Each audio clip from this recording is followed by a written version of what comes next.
Carl's homework today was come up with those, you know those, lateral thinking things? Go on. Those stupid. Oh, I hate them. They're ridiculous, aren't they? Like a man went into a field and died, and you're meant to ask questions like, oh, was it, and it turns out his parachute didn't open. So it's basically, it's not logic, it's what am I thinking? Yeah. Well, there's that one where there's a man this is the worst I've ever heard. Yeah. A man is found dead lying in a phone box, right? His wrists are cut, he's bled to death, and there's glass everywhere. Yeah. Right? And the phone's hanging off the hook, right? Yeah. What happened to him? I know this, yeah. Right? Do you know what the answer is, Carl? It's ridiculous. He was a fisherman. Yeah. He was on the phone. Someone asked him how big his fish was. He did that gesture like fishermen always do to say it was much bigger than it actually Put was. his arms out. His arms went through the glass, and he slashed his wrists, and he died. Why would you do that with someone on the phone? When they can't see how big you're actually saying? Well, that's one of the many problems with that, that conundrum. Yeah, not the point we were making, but again, good. I mean, you're there. That is good thinking. Yeah. Yeah. But, so what, you had to come up with some of these? I didn't know this was his challenge. Yeah. Have you come up with one? I came up with 3, and they're all belters. Are we gonna, is it? Oh, wow. If it's as good as your quote about happiness that we had to guess which was yours and which was the real ones, like faking it, I cannot wait. I'm looking forward to this. I mean, I literally can't wait. Should we do it now? Well, I'm tempted to save it, because I just want to mention to people, that, they should be very excited, because, it's gonna be Carl's special night tomorrow. You excited, Carl? Oh, yeah. Oh, this is, me and Steve, because we were nominated, we get a guest. For the BAFTA Awards. And it's, it doesn't say guest, it actually says, partner. So I'm taking, my partner. And, Steve's taking Carl. Yeah. But what Carl doesn't realise is, you will have to pretend you're his partner, otherwise you wouldn't be able we'll have to hold hands when we go on the red carpet. Is this really your partner? It's not just a guest. That's how it is, and either we go in like that, or we can't get in. You just have to be with him when you go up there. I mean, you have to, does he have to we should hold hands, but I think what we should do is, just to make sure that there's nothing at all that, like, it's gonna go wrong, we should just do a little kiss. Just like, or be seen sort of like cheek to cheek, just to show them that, Yeah. you know, you're not, he's Like not Elton John and David he's not just Finnish. getting his mates in for a free meal, you are actually partners. No, I'm not up for that. Why not? Well, because we know we're not actually gay. No, but so it's not a problem. You've come out of it looking quite good, because you've got a good-looking fella. But I'm meant to look like, you know, I mean, I'm not gay, but if I was, I don't think I'd go for your thing. Oh, he's done you, Steve! It's turned on you again! I cannot believe... We were trying to get in. Wait a minute. I have got the cream of London's totty phoning me up, trying to get an invite to the BAFTAs, right? We have very graciously asked you if you would like to come along. Well, that worries me even more, that you've got women calling you up. Carl, I can't choose between them. If I let one of them down, they're gonna destroy them. They'll be ruined, their lives will be ruined. It's better for me to take you, and not, you know, ruin the lives of any of those poor women. When he told them he was taking you, it was like a scene from Gracelands. There was just like... There was weeping. They were crying, like... It was horrible. Hundreds of them. And really? he just went... And I got upset. He just had to say, look, just chill out, bitches, didn't you? I did. I just said, you know, you're all my hoes, but I can't choose between you. So I'm taking Carl. You know he could get you discount frocks. No, I had a letter from the people that there's organisation... No, listen, Carl, there's an organisation that sponsors the BAFTA Awards in terms of clothes and fashion. They sent me a letter, they said your partner, they've not specified the sex, they've said your partner can come along and choose an outfit. Now, I suspect... By the look of it, it is a woman's outfitters. I'm thinking we could get you a lovely trouser suit. Well, you have it may look feminine, right? But I think people will be fooled. It'd just be a little bit roomy in the hip, and probably narrow on the shoulders, but you're a bit skinny. Why didn't you take it? Because it's a lot of an insult. And maybe just some pearls as well. Be lovely. Wouldn't you I haven't got anything sorted to wear yet. See, you're slagging me off. You're likely to end up going in a tracksuit. Yeah. You know, I'm going out today. I've never bought a suit since I was like 11, right? I went to my brother's wedding. That's the last time I wore a suit. Right. Really? And you can't get anywhere near it now, can you? Can't get into that. No. That was a good day. What was it? What sort of suit was it? It was, like a sort of a grey silver one. Excellent. Quite flary. Nice. We'll try and go for something similar. Silver one. I just think that with your little round head, what did that look like? I looked alright. Like he'd landed from the... just landed on it. Like, who's they walk among us. I didn't really need to wear a suit either, because I hardly went into the church. I was in the car park, right? And it's when my brother was in the army, and he had a Ford Capri with one of them horns that goes... And you just sat there. Why didn't he come in his tank? I just sat in that, doing that all day, and the vicar was getting well annoyed with me. What, when the service was on? Yeah. It was Brilliant. driving everyone up the wall. Were you just allowed to do what you wanted when you were growing up? Like Nelson Muntz from The Simpsons? Were you just allowed, didn't matter, was there any discipline? You didn't have teachers, you didn't, why didn't someone come out and... I got a couple of good hidings off my dad a couple of times. What for? Just being mopey most of the time. If I had a strop on, he'd hate that. He'd go out and burn something down or nick something, but don't wander around with your head down. Well. Didn't he smack you for not liking a castle once? Yeah. No, what's that? Went to Carnarvon the other day, and I was bored. I was at that age when I just wanted to go in an arcade, and my dad was saying, come and see the castle, you know, there's history here, and I still don't like castles. It's one of them things that, again, just too far back to sort of even think about people living in them. Yeah. Do you know what I mean? So I was just like, look, it's a wreck, you know, knock it down, flatten the thing. Sure. And I was being really mopey. Isn't that great? And it's weird, because now, like, my mum and dad have retired and gone to Wales. Yeah. And now and again he texts me there, and every time we get to the point where he gave me a clout, he goes, "You're getting flashbacks, son." Yeah. Well, it's a sobering lesson for you. Yeah. You're not on the British Heritage Committee anymore, are you? This is the National Trust land. Tarmac it. The biggest car park in Britain, for Christ's sake. So look, you're looking forward to the awards, are you, tomorrow? You better say yes, because otherwise... No, it'll be alright. I mean, I've told a couple of people, and they got like, God, you're dead lucky. Yeah. But in a way... Oh, they're dead lucky. It's like Santa's coming, isn't it? It's, the way people talk to Carl, you're a lucky boy, aren't you? Yeah. Going to the BAFTAs with Steve? It's just a posh raffle at the end of the day, though, isn't it? Do you know what I mean? In a sense. It's, you know, there's gonna be some... They give away some tights and cigars. Yeah, exactly, yeah. It's Chris Tower and goes, I went to my parents' house, I found these just lying around. Oh, but winners and losers, and, but and what... food. Well, quite, yeah, but what is exciting, surely, is the razzmatazz and the, brushing shoulders with the rich and famous. I'm not into that. You're not? No. I don't feel you're going to appreciate this like we thought It's you would. weird, because Suzanne said to me this morning, who would you like to meet there? Yeah. Is he anyone who, like, you know, you can get close to, and it's like, God, you know, I really admire your, you know, big fan of yours, or whatever. And it's me and Steve, so you're here now. Well, you know... I really admire your big fanny. I didn't... What did you say? What did you say? You know, if you're a big fan of it... Oh, right. Oh, right, yeah. And, Sorry. there isn't anyone, really. Do you know what I mean? I Isn't like, there? you know, you two are alright. Thanks. Jonathan Ross, is he going? He might do, I don't know. But hang on, wait a minute. I can't help but feel we could have exploited this more. We could have maybe run a competition to let someone win. You Yeah. know, if you're not going to appreciate it, Carl. Yeah. Are you going to get a trouser suit? Are you going to get a ladies' trouser suit? I just think then, if you go sort of like looking macho and walking down with him, you know, they know that you're not really partners. And I just think it's a slap in the face for BAFTA. That's true enough. No, it doesn't matter what you wear, though. Look at Elton Can't John's. you mince a little bit? Can't you at least sort of walk a little bit mincy? Because you've got such a macho What's sort of the mank matter? walk. Elton John's fella doesn't look gay and the stuff he wears and that, does he? Do you know what I mean? It means nothing. No, but that's because Elton's doing the work for him. No, but... By dressing as, like, some kind of restoration dame.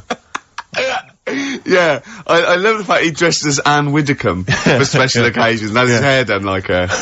That's great. Anyway, music. But, yeah, this is a very underrated album. It's Richard Ashcroft's Alone With Everybody, and I know it got a bit of a slag, and it didn't sell as well as it was because people were going, oh, it's no urban hymns, and it maybe it's not, but he got criticised for being pop, but this is a great tune on here. You On My Mind in My Sleep, and I think it's really good. Ashcroft there, and You On My Mind in My Sleep. Is that one, Carl? It's alright. Yeah. Good, okay. nothing- What I did want to do is, I want to play some, adverts now. There Goes the Fear on XFM 104.9. Well, into the last hour, and then only 2 more shows. That's true enough. And we're away for 3 months. I'm Ricky Gervais. Obviously, yeah. Steve Merchant, little Carl. Now, Carl, his homework was to come up with one of those stupid lateral thinking problems. We maybe should give an example of the, genre. Romeo and Juliet, right? Romeo's asleep on the bed, Juliet's on the floor, covered in water and broken glass. What happened? And you ask all these stupid questions, and it's Romeo's a cat and Juliet's a goldfish. Again, Awful. What am I thinking? Yeah. Yeah, come on then, Carl. Right, first one. Yeah. There's a bloke lying on the floor, right? He's cut his head, blood's coming out of his head, and all his mates come running up, and they're all stood round him. Yeah. and they don't take their hats off as a mark of respect. That is outrageous. Why didn't they take their hats off? I'm laughing, but it's probably as good as the real absolutely. No, these are really good. Did you make them all up? Yeah. No, I mean, did you make up all the ones that already exist? No. That would make a lot of sense. Right, a bloke's fallen with his... Yeah. He's lying on the floor. Yeah. He's dead. Yeah. His mates come running up. Was it important that his head was cut? I don't know. I mean, Would it have been okay if he'd have been wearing a hat? He wouldn't have been dead if he was wearing a hat. What's your answer? No, you're meant to answer questions. You don't just go, what's your answer? You say, where's it turns and you go, no, and I have to guess. It's obviously like sort of motorcycle stunt team or a parachute. Why didn't they take their hats off? Because they're probably still on the motorbikes or something, or... Well, yeah, but if you mark a respect to someone, you could take your helmet off. I'm getting angry! What? They're parachutists. Why couldn't they take their helmets off? Because they're coming down from the sky. But he's on the floor dead. Well, yeah, but they can look down and see him on the floor. Are they on the floor, Carl? They're on the floor as well. They're walking, are they? Yeah, well, they sort of stood there looking at him. They're stood there. Yeah. They're stood on the floor looking at him. They're soldiers.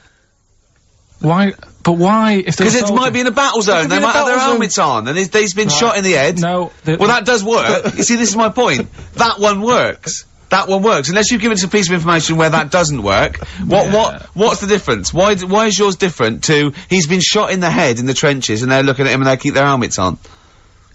I just don't think it matters as much. If they're in the trench, they're already guarded a little bit. So they could take their hats off. It's the best mate, for God's sake. Okay, he's dwelling on this. Are they normal hats? What kind of hats are they? The answer. No! Don't get ratty! What kind of hats are they? Baseball hats? If I told you what sort of hats they are, you'd have the answer. Wow! Okay, I've got to guess what sort of a hat it is then, have I?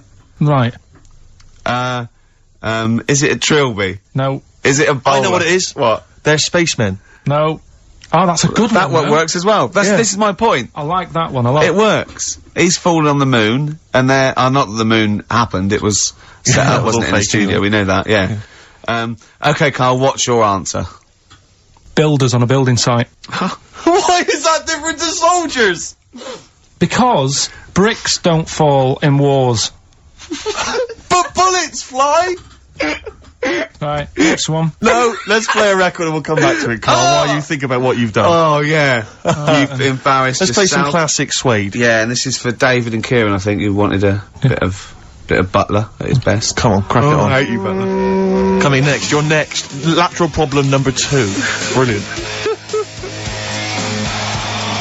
Suede there. Indeed. I think their second or third single. Brilliant. All the way back. 10 years ago. Absolutely. You know what I mean? Metal Mickey. On XFM 104.9. Was it 10 years ago? Must have been, wasn't it? Wow. I think, was Drowners 91? I think so. Drums. Yeah. Go on. Right. Go on then, Carl. Second one then. This is a bit easier, but I still think it's a good one. So this is, we should explain what this is if you've just tuned in. It's one of those stupid lateral thinking problems. That Carl himself has created. Yeah. That was his homework. Right, this one.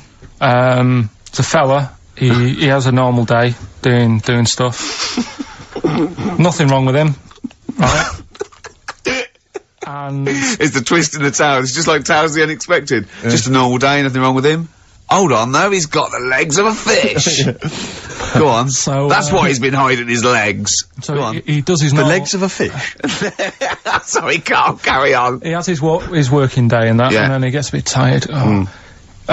Goes to bed. He puts the light on, leaves it on, goes to bed. Oh. That's crazy. That's mental. I can't think what's happened. Anyway, here's Radiohead. Right, okay. What? The question is, why does he put the light on when So he's a going man, to bed? he's had a normal day, he's come home from work. Is that right? He's come home from work or he's not been working? Yeah, he's just been out? no, it's been working and stuff, I think. You think? You've made it up, Carl, you can decide. So is the question is, why has he put the light on when he's asleep? There's a reason that he's put the light on when he's asleep. Has he gone to sleep? No, Carl, don't shrug. You're meant to answer these questions. He put the light on before he went to bed. Yeah, and the question you're he's asking gone me to is sleep, why? What's and the he- scenario? And the light's on and Yeah. that, but he's gone to sleep. Yeah. He started reading and then he fell asleep. No. Did he intentionally, for some reason, put the light on? Every night. It's mad. Sounds mad. That's Carl, doesn't it? Every night he does it. Yeah. He puts the light on when So- he goes to sleep. It goes to bed. Carl, is the point of this, he puts the light on for a very good reason. Not for us, but for some people. He's blind, and it's always been on, and he thinks he's turning it off, but it was on in the day, and he thinks he's turning it off, but he's turning it on, because he's blind. That'd be stupid. That works. No, that works great, Rick. Yeah. Thank you, Carl. So you've got to come up with what... Hang on. If you're blind, why would you put a light on? No, he thinks it's off. Yeah. But why would he turn it on anyway? Just think so he doesn't get burgled, so people know he's in, because he can't see him, so he just, like, he puts the light on when he's there, then he turns the light off when he goes to bed, so people think it's fine. But he's got it out of kilter, and actually he's walking around in the dark all day. I don't believe that if you're blind you turn your light on. I don't think you'd be living on your own, would you? I'm not having that for a second. Do blind people live on their own? I'm not having that for a second. Well, some people do. Lonely blind people live on their own. No, if you got bad eyes. Any of them women? Are there any blind women who are living on their own? No, I mean, if you know of some blind women. 08700 800 1234. We've gone through this. If you are a blind woman with no standards and you don't care annoying voices and smell, yeah, then get in touch with you. Yeah, I mean, you've got to be within the ages of, say, 25 to 65. You know, right. Well, call it 75. You fussy all of a sudden. Yeah, go on. If you were blind, would you live in London? Because someone said yesterday there was one struggling outside in Leicester Square, and I don't understand. If you were, I mean, you know, that might have been a tourist. But why come to London if you're blind? It's the worst place in the world to come if you're blind. To hear the sights. To hear the sights. It's a bit mad, isn't it? Well, they do the same job. They have tourist needs like anyone else. Yeah. No, but it sort of stinks, and you'd go away going, oh, it's not that good. I just thought that, I thought it was a bit weird. Well, never mind your concern for the partially sighted or, sight-impaired people coming to London. Get on with this. Yeah. So there he is. Yeah. It's like, oh, a bit tired. Yeah. Just put the light on, get to bed. Yeah, so he turns the light on and he goes to bed. Yeah. Oh. Should we play a track? He's not sleeping on the job, he's a lighthouse keeper. Well done. Is he a lighthouse That's keeper? not it, Carl. He's a lighthouse keeper. Right, why wasn't the Are you telling me it was never foggy? Everyone has a routine in the job. And why was he going home from work knackered? What had he been doing all day? He never said he went home knackered. He did, he said he went home, he's just done a day's work, he said he went home knackered, and puts the light on and goes to sleep. That's what he said. Yeah, but he's maybe a part-time lighthouse keeper. Oh, what does he do? Works in the library, does he, as well? No, listen, Rick, look, I'm really with Carl here. What? He definitely got you. He stitched you up right and proper. Anyway, I got it right. Yeah, but then you embarrass yourself by saying that— stupid. But he's stupid. You would never put a lighthouse light on during the day. What's the next one? And he'd been painting it that day. Oh, had he? Extra shattered. Right, okay. The next one, last one this. Yeah. Lateral thinking. Lateral thinking. And you've written this yourself, you've had no help from anyone? No, I've come up with these on my own. Okay. Right, last one. Yeah. This bloke. There's always this bloke. Yeah. This bloke, he's got a brother that is, never met. Right? They got separated at birth. Right. You know, anyway, he gets a letter in the post. Yeah. He says, oh, I tracked you down. Yeah. Meet me at the airport. Yeah. Okay. As soon as he gets to the airport, he goes, there he is, and he goes walking over. How did he know that was his brother? He'd never seen a picture. They were twins. They looked exactly the same. They were born the same day. No, Steve's got it. Yeah, that's what I mean. So he knew they were born the same day, so he knew they were twins, yeah. I didn't say they were born on the same day, did I? No, I'm just reiterating. They would be, though, if they looked identical. Yeah. Sorry about that when we've got you there, Carl, mate. Yeah.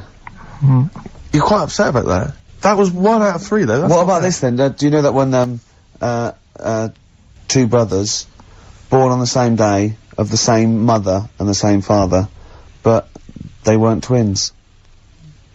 Why? Say that one again. Two brothers. Yeah. Are born on the same day, of the same mother and father, but they weren't twins. Why not?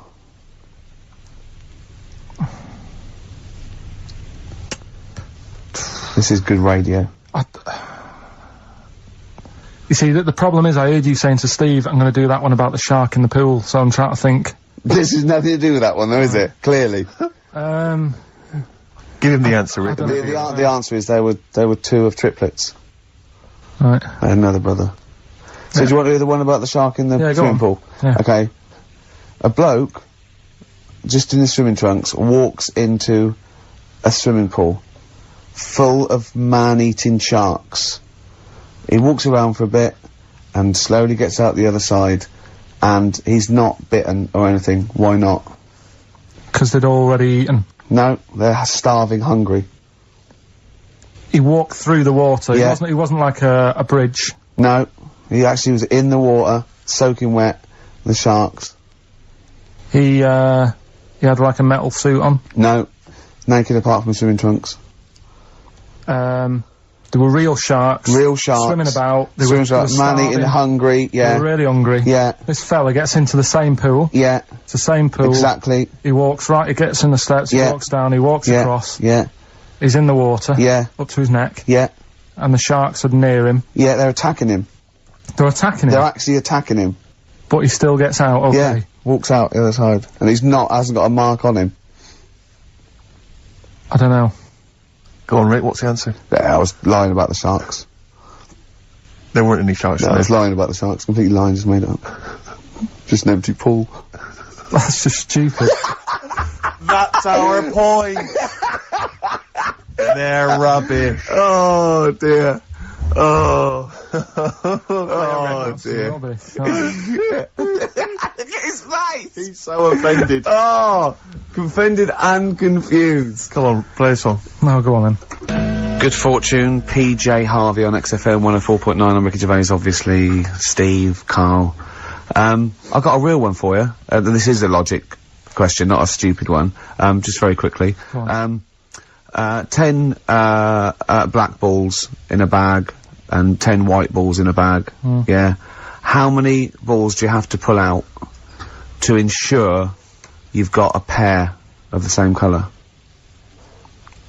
Well, what's stopping you putting your hand in and pulling out? Jesus. Because I asked for the minimum number. So how many do you have to pull out to ensure you've got a pair? That doesn't say all of them. That'll Right, ensure it. no, What's the minimum number you have to pull 11. out? 11. Because if the Why do chance- you need 11? What? Because Sorry, go on. there's 10 black balls, 10 white balls, yeah? Yeah. Say if you're, for some reason, you pulled out all the 10 black balls. Yeah. Right? Yeah. You'd have a pair, wouldn't you? You'd have a pair. After the first two. Yeah. So what's the minimum number you have to pull out to ensure? Two. No, because you might pull a white one and a black one. Yeah, but I don't understand what you're saying. Sometimes I get that impression, the way you look at me like Helen from Big Brother. Yeah, but I've this always assumed that. Look, Right.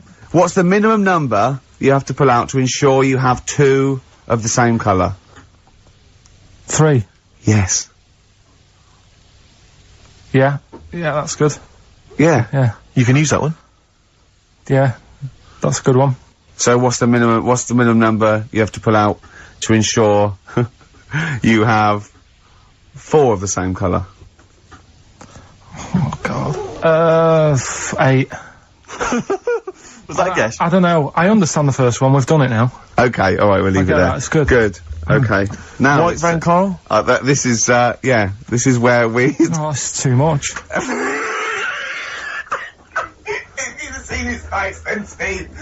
His eyebrows sort of went down while you were doing that face. He genuinely looked pained. It's like you're back at school, isn't it? It's starting to get hard work now. No, okay, we just do White Van Carl then. This is your opinions. You can't be wrong on this, can you? There's no right or wrong answer here. Okay. Right. But so this is where we ask Carl his views on the big news stories of the week. Basically, we've stolen an idea from the Sun newspaper, and So this isn't cruel, this programme, is it? oh, I don't think so. Picking It's on not- me. It's not, is it? It's weird because a few people have said, "Oh, you're picking on me." It depends how you look at things. Doesn't Sure. It? Yeah. But you do like it. I mean, we could look at it like it's a laugh, so Yeah, it's not a but problem for us. You know we like you. You know you're our favourite. Yeah. I'm going to say thing in the world, but I don't mean that. In a derogatory way. No, I'm cool with it. Yeah. Yeah. Right. Okay. So your views, please, on the fact that attitudes are changing to the possible marriage of Charles and Camilla. Oh, what do you think of that? The roars at the moment, because the recent tragedies are apparently high in the polls, and people are coming around to the idea of Charles and Camilla getting hitched. What's your thought? Whatever, really. I mean, if they're happy with it. The thing that comes out of it most is it just goes to show, right, that there is someone for everyone. Just because, I mean, no disrespect to Camilla, I'm not a good-looking person either, but she isn't a stunner, and yet she's gone and picked up a royal. Right? Yeah. So I think it's good for things like that to happen, because it cheers you up. Do you know what I mean? Gives you a bit of hope. Thanks, Carl. So yeah, it's good.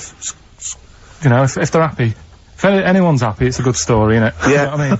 Yeah. You know, he's had a bit of bad luck, and now he's got someone else in his life, so... While he's doing this, I'm just doing a list of questions to ask him what he thinks of things in the world. Okay. Is that alright? Yeah, no problem. Okay, what do you, make of... Well, now listen, this may be a non-story, or it may be the biggest story that's about to break. Ulrika Jonsson and Sven-Goran Eriksson's affair. Are you familiar with this? It's over the papers today. Apparently, Ulrika and Sven are going out, although there appears to be no evidence for this. Yeah, I don't even give it time of day. Do you not? Right, well done. Doesn't affect me whatsoever, as long as he does his job well. Yep. And what's she doing at the moment? Presenting Dog Eat Dog, I think. Right, you know. As long as she does. As long as they both do their jobs well. Well, yeah, at the end of the day, that's going on with a lot of people out in the world, isn't it? Do you know what I mean? Just because he's an England boss, as long as, you know, we win the games and that, he's doing his job. If she's, you know, gets a dog winning a prize or whatever. No, okay. It's not worth it. Carry on. Do you know what I mean? Yeah. So... It's a dog winning a prize. I haven't seen Dog Eat Dog. What's it about? It's alright. Right, No, go on. so that's it, yeah, it doesn't matter. Okay, what about this then? Are you, disappointed by the nation that, a third of us are apparently unaware of St. George's Day? 23rd. Is St. George's Day the one with the snakes that we've talked about?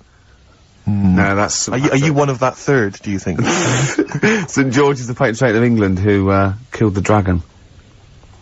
Yeah, I mean, there's too many of these days, isn't there? That's the problem. If you make it a bit more special, like Christmas, so you buy presents and that for each other, then people will remember it. But there's so many these days, with Easter and Pancake Tuesday and all that. So, it's not surprising. I think as time goes on, we'll find that a lot of these days will just disappear, because, you know, people are busy. There'll be new ones, won't there? I don't know, people There'll be like busy. Gareth Gates Day in 50 years' time. It's just weird. I mean, I remember being a kid, right?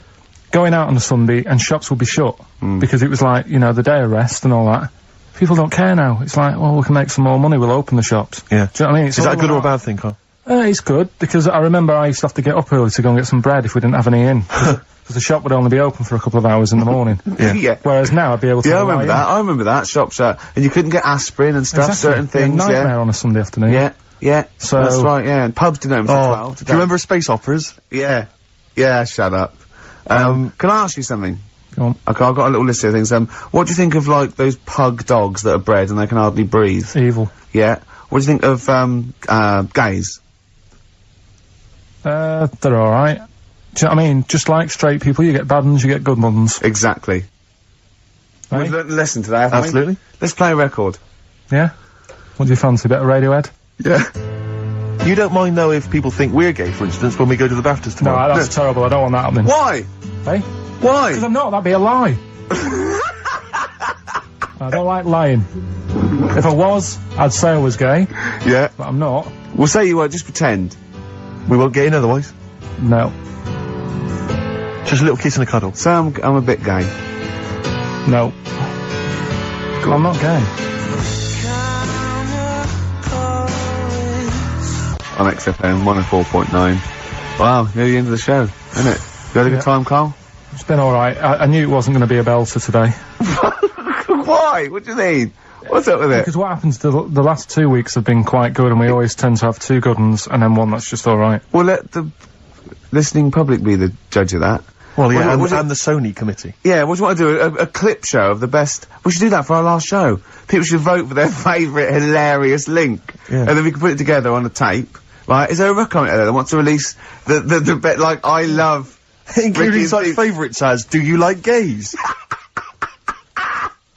And, this lad, he had a horse. Yeah. Oh, I scored once, I was stung by a bee. And who can forget? That's lovely. Should you do that? Can have you kept all these on tape? Yeah. So can you do a compilation? Oh, People it's phone in. hard work, No, though. the next 2 weeks, phone in for your favourite clip. Carl, how can they get hold of you, Carl, in the week? What's your direct mobile What's your email? number? What's your email? It's my name with xfm.co.uk. So, Karl Pilkington. Karl.Pilkington. Karl With dot... a K. Karl with a K. Yeah. Karl.Pilkington at xfm.co.uk. Yeah. Vote your favourite link of the last 3 months, and we should make a little compilation and sell it. And we get like Radiohead. They'd love to be on the compilation with us, wouldn't they? Wouldn't they? Oh, well. Anyway.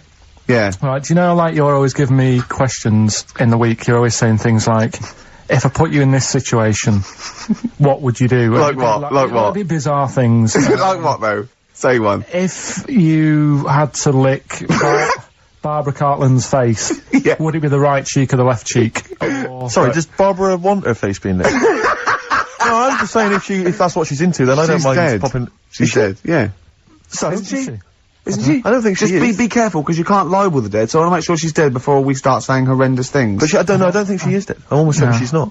I don't think so. No, she's not. Phone, is Barbara Cartland dead? 08700 800 1234. We'll have to get Chris in. So listen, right? So anyway, he always calls up with, like, bizarre stuff like that. And I was watching a programme the other night about, snakes. Right. And, it was like, don't walk through a river that's full of snakes, because Good work, good advice. if you got a kid in the car or in the house, turn your radio down if you don't want them to hear stuff like this. But, yeah, they go for your tackle. Why? I don't know, they just do. They think it's another little snake. Maybe. With swollen With cheeks. earrings. With earrings, yeah. So, Or an anaconda in my case. With one eye. so, I'm really joking. So yeah, and I said to Ricky, what would you do? But Right? it's very scaly. You two in the woods. You're having a wander, Steve. Having having a wander. Oh, yeah. Oh, yeah. You walk through. You walk through the river. What, me? And yeah, Okay. because you're tall, so it's like you can check out how deep it is before Ricky goes through. Right. Yeah. Which you do sounds right. You do that sometimes, don't you?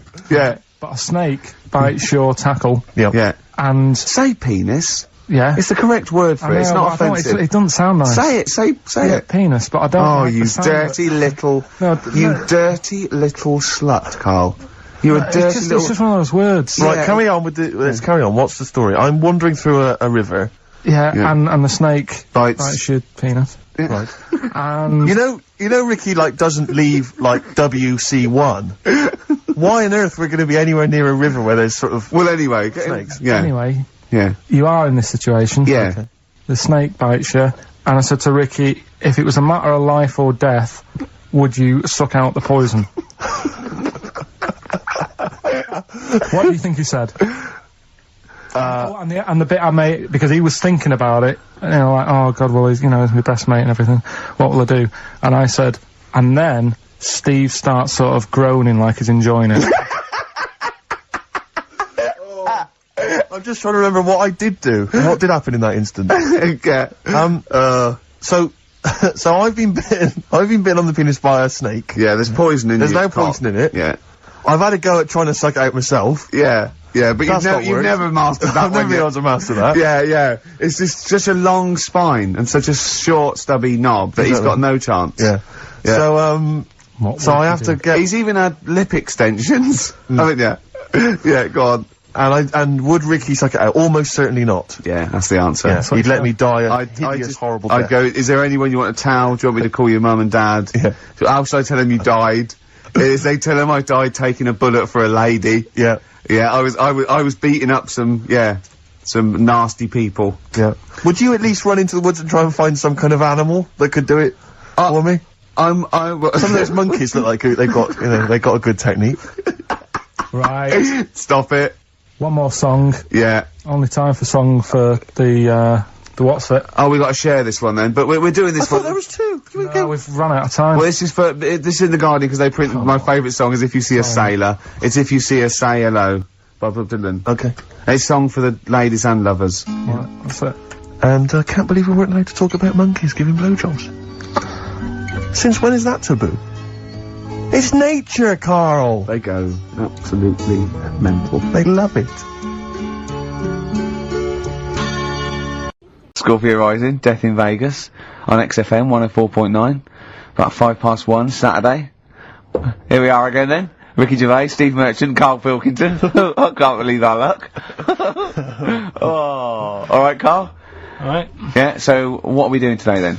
Producer. Right, well, I'm sorry, I always laugh instinctively when I hear Carl's name and that word. Yeah. right, well, why is that? Because it is, I had to come up with some new features again for this new year. Okay. I'm excited. What have you come up with? Oh. We are the backbone of this show, Carl. Yeah, we'll tell you we've come up with some pretty... What's yours first? Right. Go on. Right, well, Rockbusters. That's old, that's not a new feature. Yeah, but we'll keep it. Right. For So another you're bit. just keeping an old feature? Okay. No, it's an old favourite. I'm sure there's a lot of people that are going, phew, I was worried that he'd lose Rockbusters. Rick, I've just come up with a new idea. Why don't we just play some records that we like? There's a new idea for 2003. Yeah. Oh, you know what we can't, Steve? Because the library's out of order. Oh yeah, the record library, we can't get in there. We're not allowed to get in there. We had to scrounge something from Capital Gold. So anyway, right. Go on. So we got Rockbusters. What are they doing with the library? Are they getting some records in that we want to play?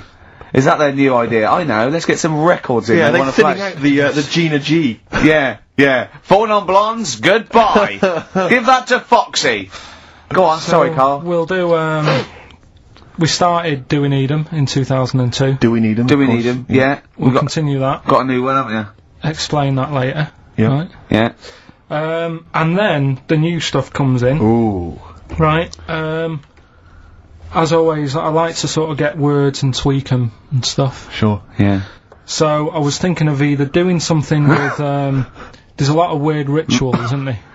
A lot of Right. weird rituals? Yeah, there's weird stuff going on around the world. There is, yeah. And I was going to tweak that to rituals. Okay.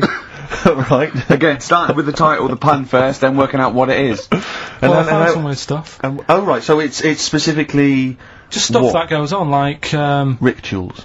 there was, Most of the weird stuff I've heard about happened to you in Manchester in your early years. well, in India, apparently it's good to have a flat head. So the, Again, just flirting, just bordering on the racist, but never really gets there. Always. Well, go no, on. because there's no intent. There's no hate. There's no hate. It's doesn't- just it's- clumsy. it's just- Exactly. yeah, It's it's just stupidity. Yeah, Yeah. exactly. Go on. What Sorry, do you so mean? what do you mean What do they've you got- mean? it's good to have a flat What head? do you mean it's good to have a flat in India? we'll talk about it later. Brilliant. That's rituals. So You've hooked a that few already. people. You've hooked a few in. Go on. Alright, so we'll have that later. So So, it's hold on. essentially like educating Ricky, only it's specifically about rituals. Is that strictly speaking what it is? Okay. suppose so, but then again, you could say radio is all the same because it's people talking. Okay, Carl, brilliant. A brilliant comeback. Yeah, So- brilliant comeback. Not all talking nonsense though. Well, So that's where we're different. Go on. also, right, I like teaching you stuff. Yeah. And you've done well. So what I'm thinking is, rather than just touching on a topic, sort of giving you a few bits of information on one See, topic. this is what I'd like to do, because the last thing you taught me, I remember, was there was a blind girl, she hit her head and she could see, and that's all I got. Yeah. So if you could go into that a little bit more, that would have been educating me. Well, today we're featuring what on World War One and Two, Blimey. right? Oh. So that's that little title for all this little thing is, what do you think of that then? What do you think of that then? Play a record. So that's Rick, that. can I just thought of a joke? Go on. What's the similarity between Lord of the Rings and this show? They're both rubbish.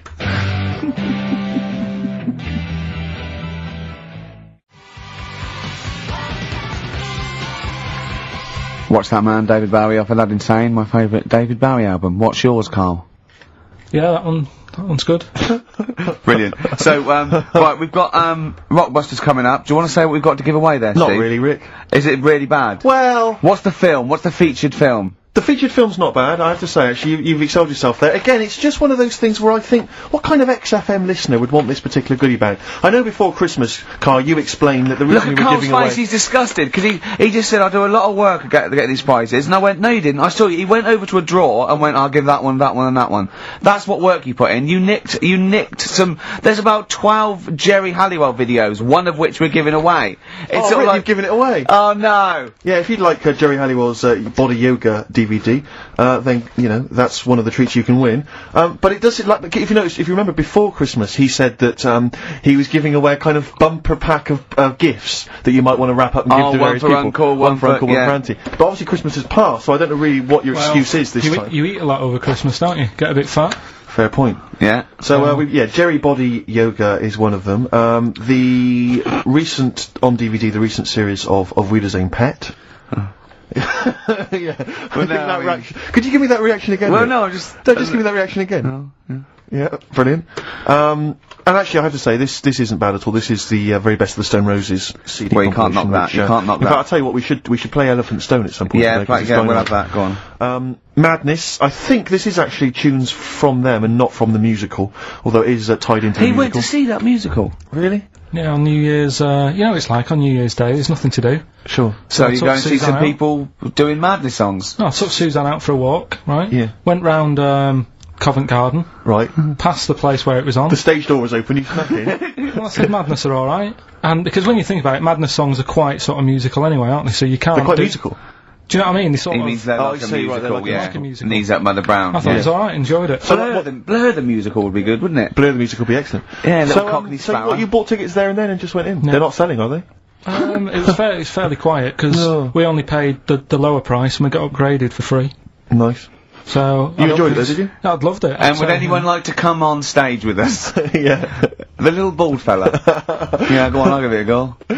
And what home are you from? Where are you, what are you doing tomorrow? Well, I'm going, no, you're coming here tomorrow. Come here tomorrow.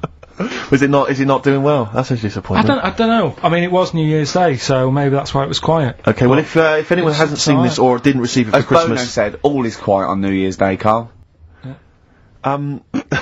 also we've got the giveaway Minority Report by I like that. Steven I enjoyed Spielberg that. with Tom Cruise, which is on VHS. A good rip-roaring sort of film. It's not bad. That's probably the best thing we're giving away. But as I say, we can always leave some out if you don't I'm want. arresting you for the future murder of Sarah Marks. Brilliant. That's the sort of excitement and drama you'll be getting in it. It's not brand Little new. taster there. I got that off Paul Anderson. He said here's something to watch over Christmas. So you've actually watched this already? Yeah. All right. I've rewound it. That's probably added No, I don't to think it you though, have. isn't it? It's touched by the great man himself, Yeah. Karl Pilkington. And it's alright, I'd say. It's worth a watch. Yeah. Yeah. Do you want to give us a quick film review? Just give it a wipe down, there maybe some tripe on it. Bit unrealistic. Sure. Bit unrealistic. Yeah. Genius. A man who can fight over Christmas.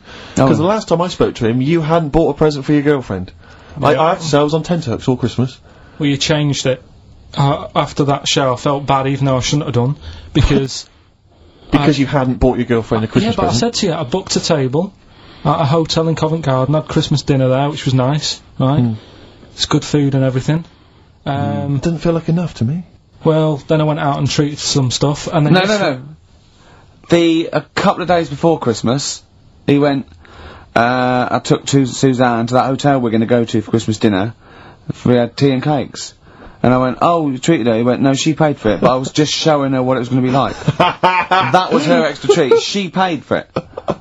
I love that. Brilliant.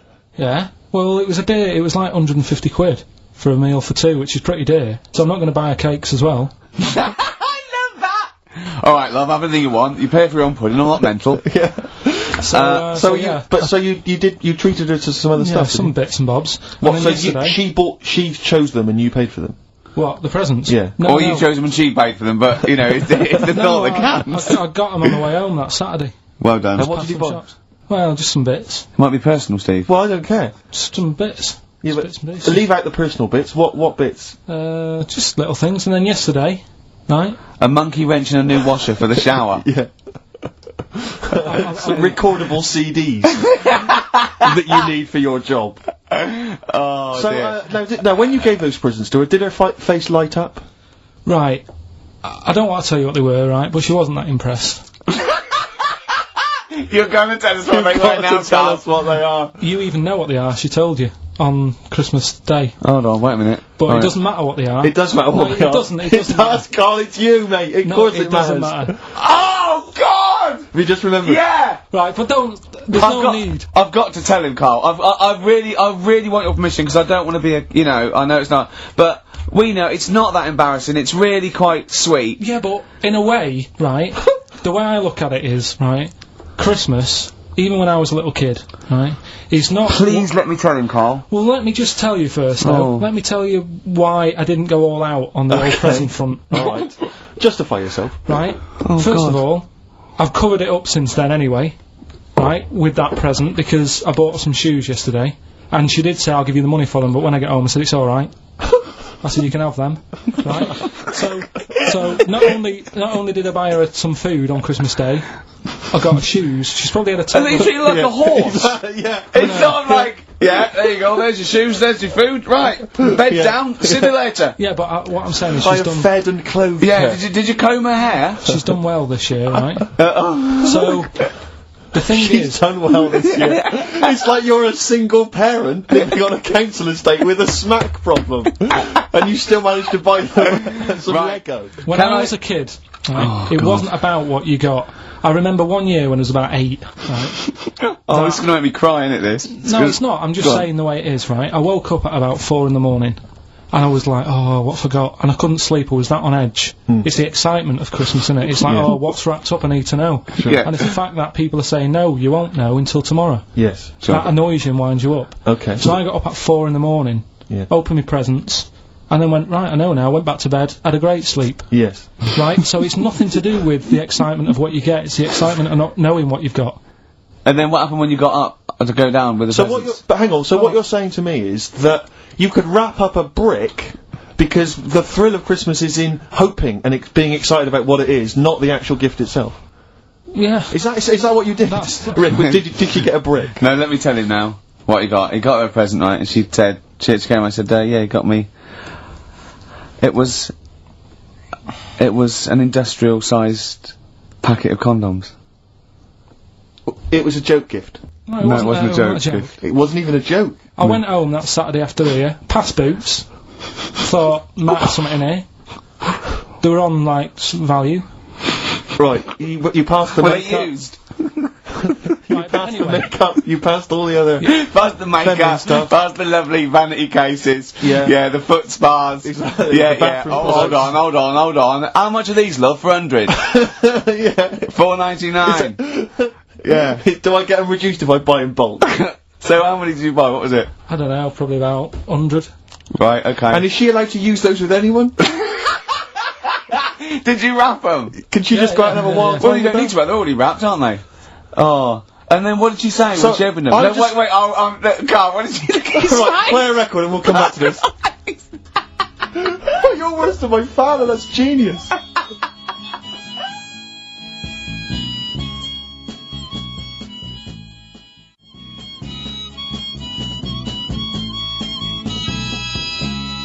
Made famous, of course, by Jimi Hendrix. Yeah. That's All Along the Watchtower, as originally done by Mr. Bob Dylan. On XFM 104.9. So, Carl, just take us through the moment where you gave this gift. Firstly, so you went into Boots, right? You thought, alright, 100 condoms, brilliant. Okay, did you wrap it up? I don't know if it was 100, probably 80. Right, okay, yeah. Right. You don't want to go mad, do you? Wrap them up. I'm just resting easy knowing that he's not trying to breed. Right? No. Yeah. So, I got her them. I got her, Grease on DVD, because she's always watching that. Yeah. Right? Yeah. So just think of when her mum said, what did Carl get you? Some condoms and grease. Yeah, I was going to say, I'm glad he said on DVD. And, she was surprised anyway, right? Because yeah, I bet she was. no, when she got she was thinking like jewellery. no, right? That showed her. That surprised you, hasn't it? All right. So hang on, wait a minute. You thought it was a holiday, didn't you? Yeah, look at your face. You don't know me at all.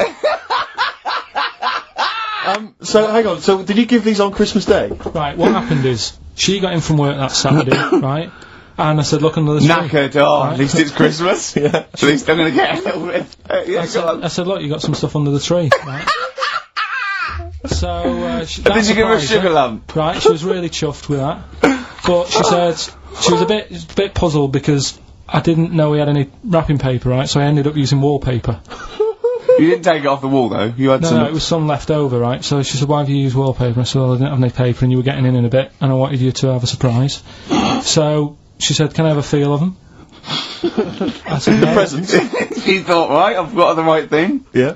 Right. And then Christmas Day, I said, no, don't get carried away. It's nothing really good. You know, we said we weren't going to buy each other much. So there you go, open them. Yeah, go on. And can I just ask, had you received your present from her yet? Yeah. So what had you received? What did they have? Had some shoes. Nice. Right. getaway game for PlayStation. Nice. I'm just tightening up the value of this. Those, Go on, yeah. And just also think about how much fun and pleasure you get from them. Although, of course, condoms, I can see the see the appeal. Well, okay. So I think but also add to that bit 150 quid for a meal. If you're going to start totting up, 150 quid for a meal. I bought some shoes, 72 quid. Yeah, that was after the event, though. Doesn't matter. Alright, so you'd received these, dare I say it, thoughtful and nice gifts. You handed over the box of condoms. They were wrapped up. She unwrapped them. Yeah. Go on, take us through it. Walk us through it. Well, it's not something you play with on Christmas morning. Oh, God. Oh. But when she opened what did she say? What did she say? Well, I wrapped them twice as well, so she thought it was something really good. Extra protection. Right. And, so she thought it was something really good. And then... so the disappointment would be doubled. Yeah, go on, yeah. Then she just opened it and went, oh, yeah, so what's on the telly? And that was that. Ungrateful. What an ungrateful woman that is. Well, she got stuff. Fancy not wanting... I told her... A box of economy condoms from Boots. I said to her about the thing about, it's all about the surprise and that, innit? Yeah. You explained that to her? Yeah. What, after she'd unwrapped it? Yeah. Thoughtful. And she was alright about it. Yeah. She understood. Rick, I suggested to him that he buy his girlfriend a gift. I'm worried I've done more damage to the relationship by suggesting that than if he had just forgotten. Next time you've got to go shopping for her yourself, Steve. I think I might do. You've better go shopping for her yourself. I'm glad it's all over though. It's mental. Yeah. It annoys me. The whole thing annoys me, and she knows that as well. Yeah. She should know. She still insists on having Christmas once a year. Well. I'm. No, but well, anyway, what did you get? I can't think what you bring to the relationship, Karl. I don't know what it is she's getting from you in this relationship. It's like she's doing all the work. 80 times. Oh God, Karl! I love it. You're brilliant. I know what she's getting. He's the. What though? He's not thoughtful. No, but he's thoughtful. It's the best he can do with the brain he's got. Do you know what I mean? Right. He's doing his best. He's absolutely doing his best. There's no. He's working at the limits of his powers. Do you know what I mean? Though he's done as well as he can with what he was given. Sure. Yeah, and that's admirable. Yeah. It's like, I think he's done better than you'd expect. I bet his teachers didn't even think he'd get this far. Do you know what I mean? What, find a girl? No, well, yeah, a job, a girl. Yeah. Do you know what I mean? Clothe himself. He's done really well. What do you think, Karl? You think you've done well? I think I've done alright compared to some of my mates. What are they doing now? Probably not that much. Do you know what I mean? Mrs. Matthews said I wouldn't be an high flyer. I think I'm doing alright. Yeah. Do you know what I mean? I have a holiday every year. Got somewhere to live and that. Yeah. Got a new flat, haven't you? Yeah, so... So where are they then, the condoms? Did she show them to her family and friends? No. Take them into work? Look what Karl I'm surprised she told Ricky, actually. I was a bit disappointed in that. Yeah. Because I didn't go shouting around. Well, she was so excited, Karl, clearly. She was just so pleased. Pilkington, a regular Santa Claus. I'll leave it. Oh, dear. So, Rockbusters?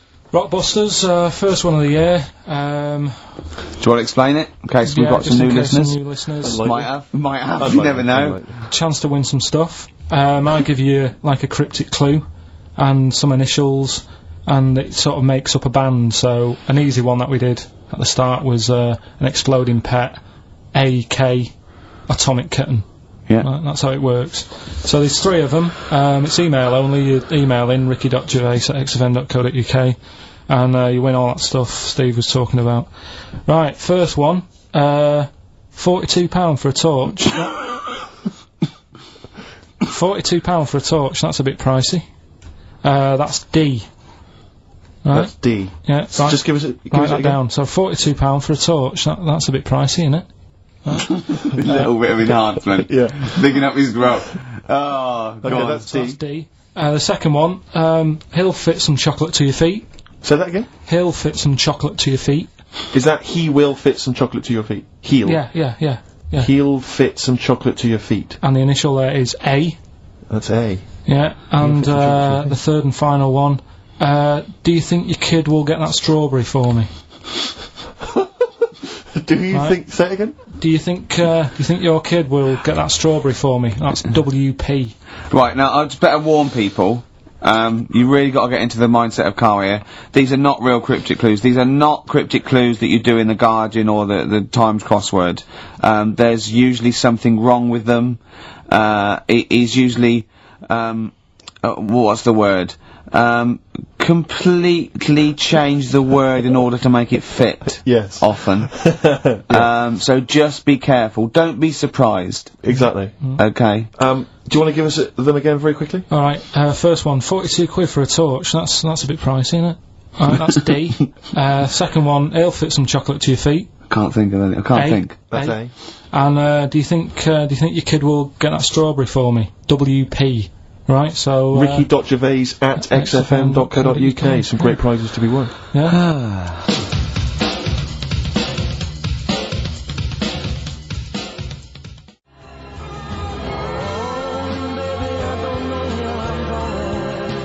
Richard Ashcroft, Science of Silence. Steve, if there was a record of the week, that would be a record of the week. You're a big fan, I know. That's what I'm saying. Yeah. Let's make it record of the week. Yeah, that's record of the week. Richard Ashcroft. Excellent. Science of Silence. Brilliant. No one gives us anything anyway. These pluggers, they come in. We get things like homemade bands that they've pressed it in their garage. Yeah. You can hear their mum in the background going, "What are you doing?" Exactly. Mum! We're recording this for XFM! Yeah. 104.9, Ricky Gervais, Steve Merchant, Karl Pilkington. Karl, what have you got for us? I was just thinking, the irony is, we're the only people on this station, I think, who play their own records, aren't we? I know. There's loads of people who do. Rubbish. John Kennedy plays what he wants. He's on in the Yeah, middle but of the night. he's on Zoe 3 plays o'clock what in the she morning, wants. no Everyone one's up. plays. Zoe, on Drive, she plays some stuff. What do you mean? What does she play? Fatboy Whatever Slim, she wants to probably. play. Here's another remix. You know. I won't say who it's by. Christian plays some of his own. Does he? Yeah, so... Yeah, but they're probably novelty songs, aren't they, by you? Right, listen, right, yeah, New Year and all that. He's great, isn't he? Rockbusters is on the way, we're getting some good stuff coming in. I have to say, I'm amazed. Every answer I've had so far has been correct. I listen to the clues, I've got no idea. And I know you, Karl, I spend time with you, I know how you Have you work. seen the XFM listeners? Well, of course they're the same as Karl. Sure. Of course they've got the same mindset. Yeah, yeah. Oh. So what did you do for New Year, incidentally? Well, I cocked it up a bit. Right? You're joking. Go on, You're here we joking. go. You're joking, mate. Go on. I went and booked a You table. got the wrong day. No, right? Booked a table at a restaurant that was shut. Right? What? I booked a table at a restaurant, and the one that I called, it wasn't the one. The call had been diverted. So Suzanne said, "Call them up and see what they're serving." Right? Because I forgot to do that when I booked the table. Right? That's great. Anyway. Because the thing is, right, it's a restaurant in Covent Garden, but they've got one in Victoria. But when they answered and they said, no, Victoria, I thought that was the person who was answering the phone. Do you know how some people say the name? Right. Right? So then when I called them up and said, "What you thought he sounded a bit funny. Right? So, I'm confused, Karl, but probably not more. It was No a more bran- than you would have been okay, on the it was a day. branch of a. Alright, he doesn't, alright, he doesn't anyway, want to give the restaurant away, so he phoned it up. There's one in Covent Garden. They answered the So phone. it's not, the restaurant's not called No. No, they said no, Victoria. Why can't we name the restaurant? I don't know why. Are we It's not scared- libelous. Are we scared that, are you scared people are going to sort of see you in there because it's your regular haunt? no, it's just that, you got to pay for stuff, haven't you? Right. I mean, it's... Okay, anyway, so you've I got... would mention it before New Year, but it's not... So in did our you go all favour the now, way is to it? the restaurant to find out that it was closed? No. What happened is I called Was that them the name up. of the restaurant again? Right, the restaurant's called Christopher's. They've got one in Covent Garden, they've got one in Victoria. He Right. phoned up, he wanted to book, it's a lovely restaurant, I've been there often, I recommend it to him. He phones up, said, "Can I have a table for he said, "No problem, sir." Right? And then, Suzanne said, "Oh, you better call up, see if they've got any haddock on the, menu." And he went, "Hello," and they went, "Hello, Christopher's." Victoria went, "Victoria?" They went, "Yeah." He went, "Oh, no. That's it, innit?" So then I just said, "No, forget it. I'm not going all the way over there." So I cancelled it, right? So then I called up Suzanne and said, "Look, I've made an error. The place we were going to is shut." Was she So- surprised again, or? So we're not going. So she said, "Oh, try some other places," and I did. They were all booked up, Yeah. right? I was fed up anyway. I hate New Year. It's always like this, isn't it? So, I said, "Look." You know the common factor in all these stories? You hate Christmas, you hate Christmas, It's you hate you. New Year. It is you. Right? Yeah. So I said I'll sort something out. Yeah. So I went to Tesco. Leave it with me. Went to Tesco's, boots was shut. Got a lovely plate of condoms. Did you just stay in and play with her Christmas gifts? Blowing them up. I've done some balloons. Well, it was. I think we did stay in. And I watched that thing that, 100 Greatest Moments, which was annoying me. Did you see, there was a nudist on it? You know how I feel about them. Yeah. Right? Did you see him? Man with two knobs. There was a man with two knobs on it, and a nudist who, just like wanders about the house. But it said, and when he visits people, I was thinking, who lets him visit? I go, Exactly, yeah.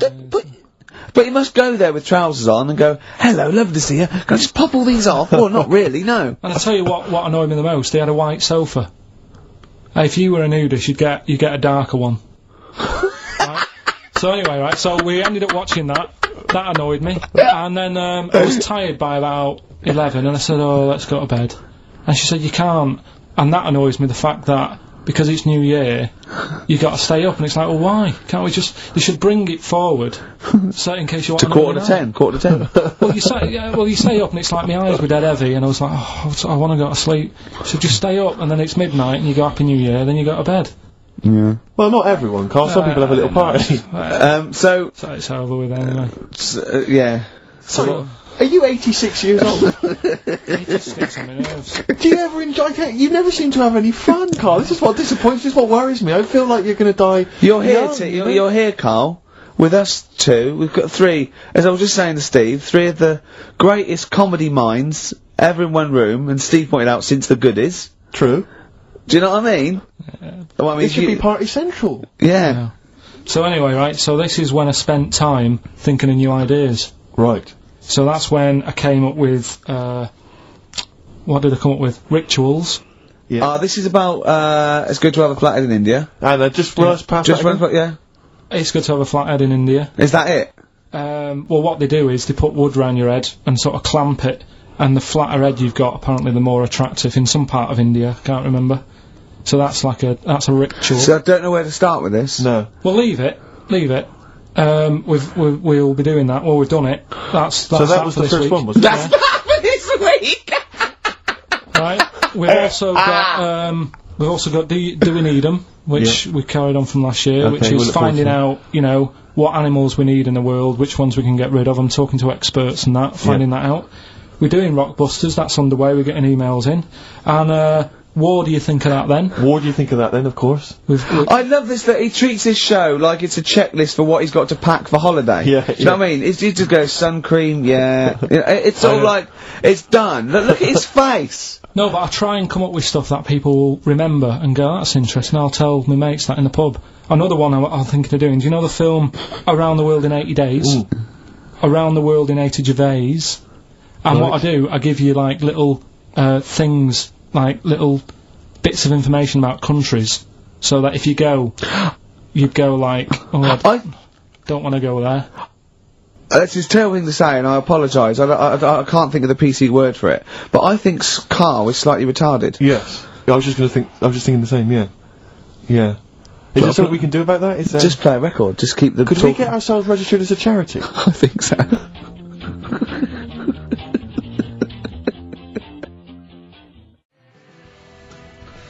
Badly Drawn Boy, Born Again. On XFM, 104.9. I was just looking to see if that's a new single. It looks like it probably is, Rick, if that's of interest to you. It's a new one. Yeah. So, first of our regular features with Carl, we've got Rockbusters, that's rolling. There's people coming in, they're getting them right. I don't understand it myself. As ever, Rick, you'll be amazed and confounded. So I don't know the answer, and I haven't looked at the answers. I just like that moment. It's like when you go down Christmas and you're excited about a present, and it's like some condoms. You know what I mean? Well, I love that. Yeah, that moment. Yeah. I don't know how he's going to top that next year. I don't know how he's going to top that. All I can think of is some corn plasters. Right. It's alright, love. The batteries are included. Got you a pumice stone. Right, now, do we need them? Do we need them? It's something we started a few weeks ago. We're always talking about animals and insects and that. And, it's like, if you took an animal out of the world, would we have problems? Right? Would it make any difference? Yeah, would it make any difference? We did jellyfish last time, didn't we? Yeah. We sorted that out. The woman said we've got to keep them. We do need them, because turtles eat them. Yeah. So I've moved on.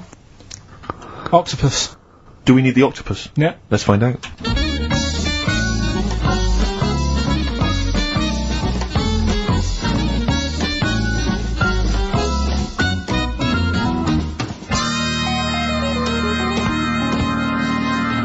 I'm working through a load of animals, right, that, and finding out whether we need them or not, right? Right. Because, like, jellyfish, to me, I'm a bit puzzled by them. I don't really know why we need jellyfish, and I spoke to some expert. Turtles eat them. What? Turtles eat them. Yeah, I know, but do we need turtles? Do you know what I mean? It goes on and on, doesn't We it? need humans. Well, you know, I mean, I might get to that a bit, but Yeah. I need to sort out the animals first. I've got a lot on. So, the thing is, I've left the jellyfish. We know we need them, right? Right. So, octopus. Yeah. Right, I know they're pretty brainy. Incredibly brainy. A story that I heard, I don't know if it's true, but there was some science lab somewhere, right, Yeah. where they had some octopus in it, and they had some crabs, Yeah. and at night, the octopus was, like, getting a bit bored on its own in the dark and that, and they sort of come alive in the dark, don't they? Yeah. They like the dark. Yeah. And the octopus had its eye on the crabs, and at night, when it's dark, it was getting out of its little cage, crawling along the floor, getting in the crab's cage, getting them out and eating them. I don't doubt it. We put jam jars with the lids on with crabs in, and they'll open the jam jar and... You're joking? Yeah. Even I sometimes struggle with them. Yeah, you don't do it...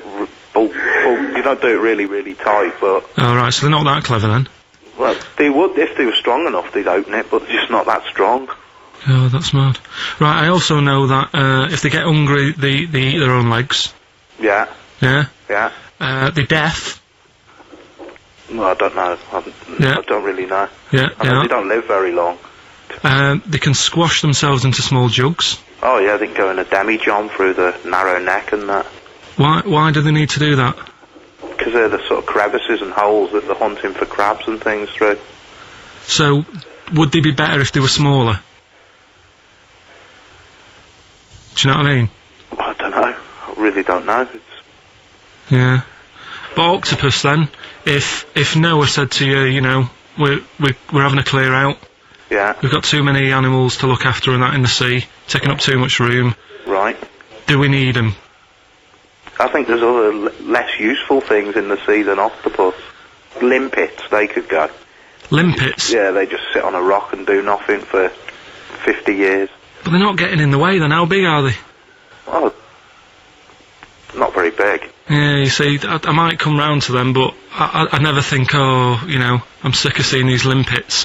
Whereas octopus, you know, crawling about, opening jam jars and that. You'd never see them though, they're really rare. Well, We get 2 or 3 caught a year, it's quite amazing. do we need them? Yeah, Yeah? yeah. Well, we'll just have to keep them then.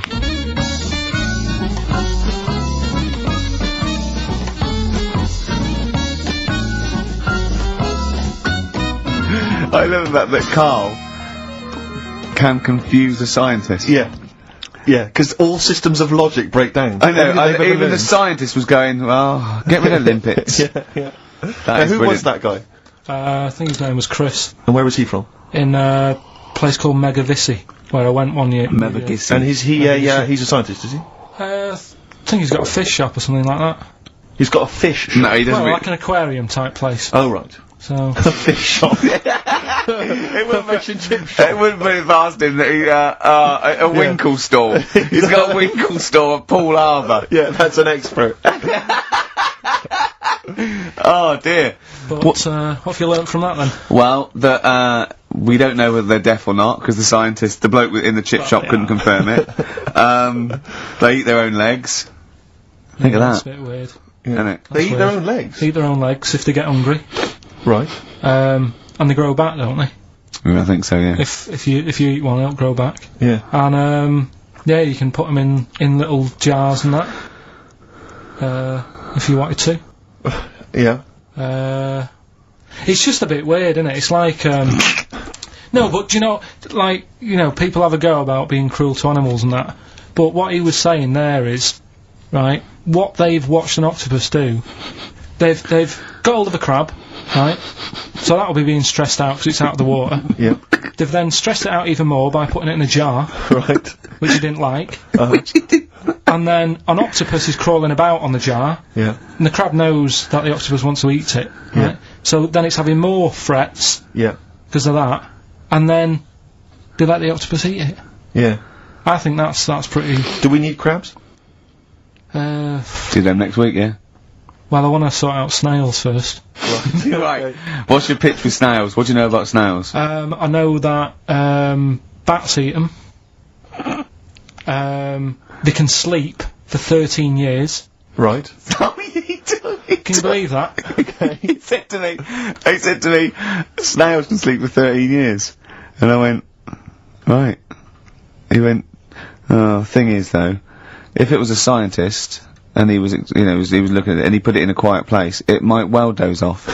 He said it wouldn't be the same if it lived on the streets. And then we went on to a whole thing about homeless. He wants to do a game show with celebrities being homeless for a week.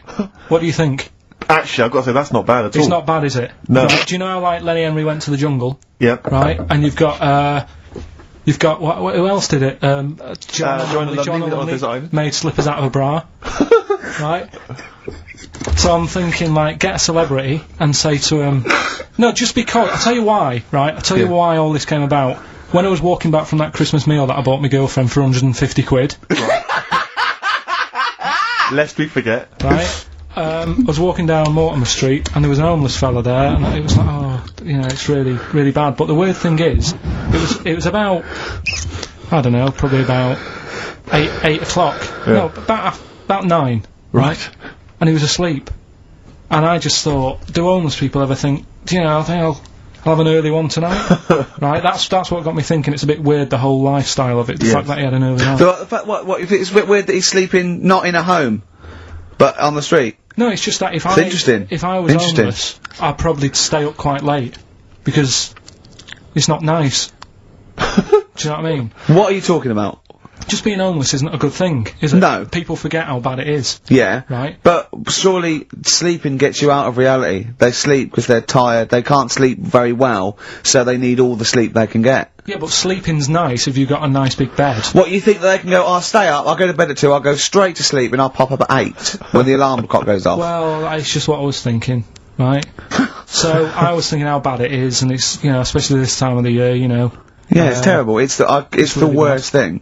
And to sort of give it some publicity and get a bit of help behind it, get celebrities, someone like Phil Mitchell, maybe, off EastEnders, who's a big fella, he can look after himself, put him in a shop doorway, have some cameras set far away in a building or something, they can film him, and it's up to him how he raises money for food to eat. He could sign autographs. Well, they wouldn't know him though, would they? Because you never look at a homeless person. You get, what's her name? Gail Porter.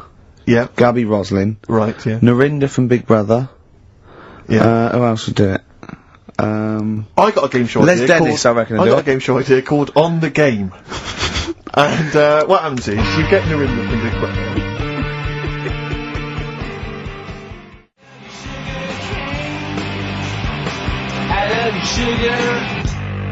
Sugarcane by Sonic Youth on XFM 104.9. Ricky Gervais, Steve Merchant, Karl Pilkington. Go on, Karl. What's next? Are you going to do your war feature? What is it called? What do you think of that then? You do that now? It annoys me a bit, right? Because we said before Christmas that we'd come back with new stuff. Yeah. Gave you a title to work on, that Ridiculous. Right. You came in today, I said, have you sorted it out? You say no. Steve, you're having a go at me for wanting to get music out of the library for you. Yeah. You haven't got any new ideas. Sure. But you're dissing mine. I'm not dissing yours. Well, I'm a massive fan of them. Good vibe off you. Oh, I think that's very harsh. I just asked you when were we going to have war, do you think of that? I'm a big fan, I'm excited. Well, it's not that good, to be honest with you. Well, I disagree, it sounds brilliant. Right, well, it's a bit of a tweak of Educating Ricky.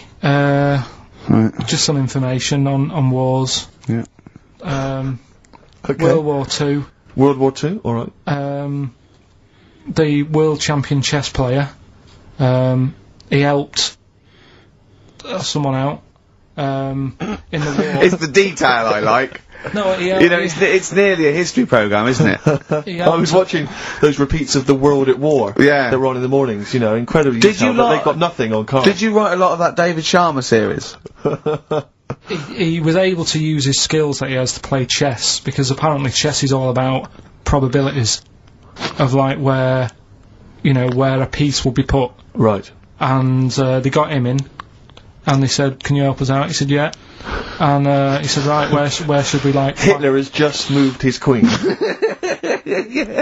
So that's a He fact. sent in a bishop that ran diagonally through the troops, knocking them over. Sorry, wait a minute, Carl. So they got a chess Sorry, player in. that's it.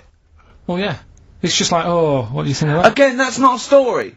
But it angers me that he says that I'm down on the ideas when I mean, that's beginning to shape up as quite interesting. I thought you were going to tell me which battle or which event World War was II. you... World War II. There's not a battle. But which bit of your World War II? Like, the middle bit. It's 6 years worth. Yeah, well, probably about a bit in. Guessing. I thought, let's... Guessing. Well, alright, yeah, there is a bit of guesswork, but it doesn't matter. But that could have been an interesting thing if you told me it had an impact Well, on the when you Normandy look at these landings. things, do you go, bloke wants help chest, oh, I'll use that, and run away from the computer? No, or I run read out of it. the bookshop? I read the first line where I get enough information, I just think... What do you mean you read the first line where you get enough information? Imagine if you were someone's defence lawyer, and he was like, he's on death row, and went, I don't think he did it. Yeah. I read the first line, I didn't read the file It's completely. He was in a hotel in Texas, right? Go on. It's enough. Oh, some other It's stuff. enough, He it's definitely enough, didn't kill it. it's enough, it's enough. And Yeah, I no, just that's thought they always take ages on deciding where to go. It's just like, but there's a better way. I don't know what you're saying now, I don't know what you're talking about. Well, it takes- Actually don't know what you're talking When about. people play chess, they take ages to make the move. So I'm just thinking, there's probably a quicker way Of what? than finding where a boat is, than getting a chess player in. I don't know what you mean now. Alright, Are you talking well, about Tell you what, battleships now? They should have got an expert battleships player in. Right? Yeah. What, Carl, Right, what? forget that one. Or then. someone who's No, really good I'm not being funny, but what is that? What are you telling me there? Someone who's really good at risk. You should have brought them in. Yeah, Cluedo. Right, yeah. Another fact. Oh, On, that's enough then, is it? Well, they use expert Cluedo players, but the police use expert Cluedo you players. do use, yeah. If ever there's a murder in a country house... Do you think they use that old Chinese fella, on the front of, Mastermind? Mastermind, yeah. Yeah, for logic problems. The Enigma code was broken by top Mastermind players. Exactly, yeah. Right, second And a guy fact. who had a couple of rounds of Yahtzee and done very well. Second fact about the war. They, for engineering, they use a lot of Jenga players. Absolutely, To- and whenever to- they want will to- the building collapse? I don't know, let's pull this, let's see. If Yes, they it wanted will. to identify... What are you doing? If they wanted to identify spies, Yeah. bring me the champion of Guess Who. Was it a woman with glasses? No, right, Has sit he got down. a beard? Is it Bernard? Right, Carl, sorry, Right, go on. Another war fact. So Go you're on. saying it's rubbish, but look, you love that. Yeah, Right? yeah, Second you're one. absolutely right. The first bomb that was dropped on Berlin, Yeah, it didn't kill a person, but it killed an elephant. I think that's true. That is true. Right. Yeah. Okay. And the last one. Is that all you know about that? See, that's interesting, isn't it? But was that's the- enough. But no, it's not not though. Because I mean, listen. Most people want to go. Oh, what was the elephant doing there? Did Well, it land it's in a either- zoo? Was it a pet? Oh. Was it a lost elephant? Did they aim at the elephant? How did it kill it? Did Was it it hit it on the Hitler's head? favourite elephant? yeah, was it Hitler's favourite elephant? Did it then have one ball? Yeah. I mean, these are the things. Why didn't he catch it with his trunk? Did it have an effect on German morale? Yeah. Yeah. Oh, that Yes. elephant is kaput. Oh, Jumbo! I don't want to fight anymore!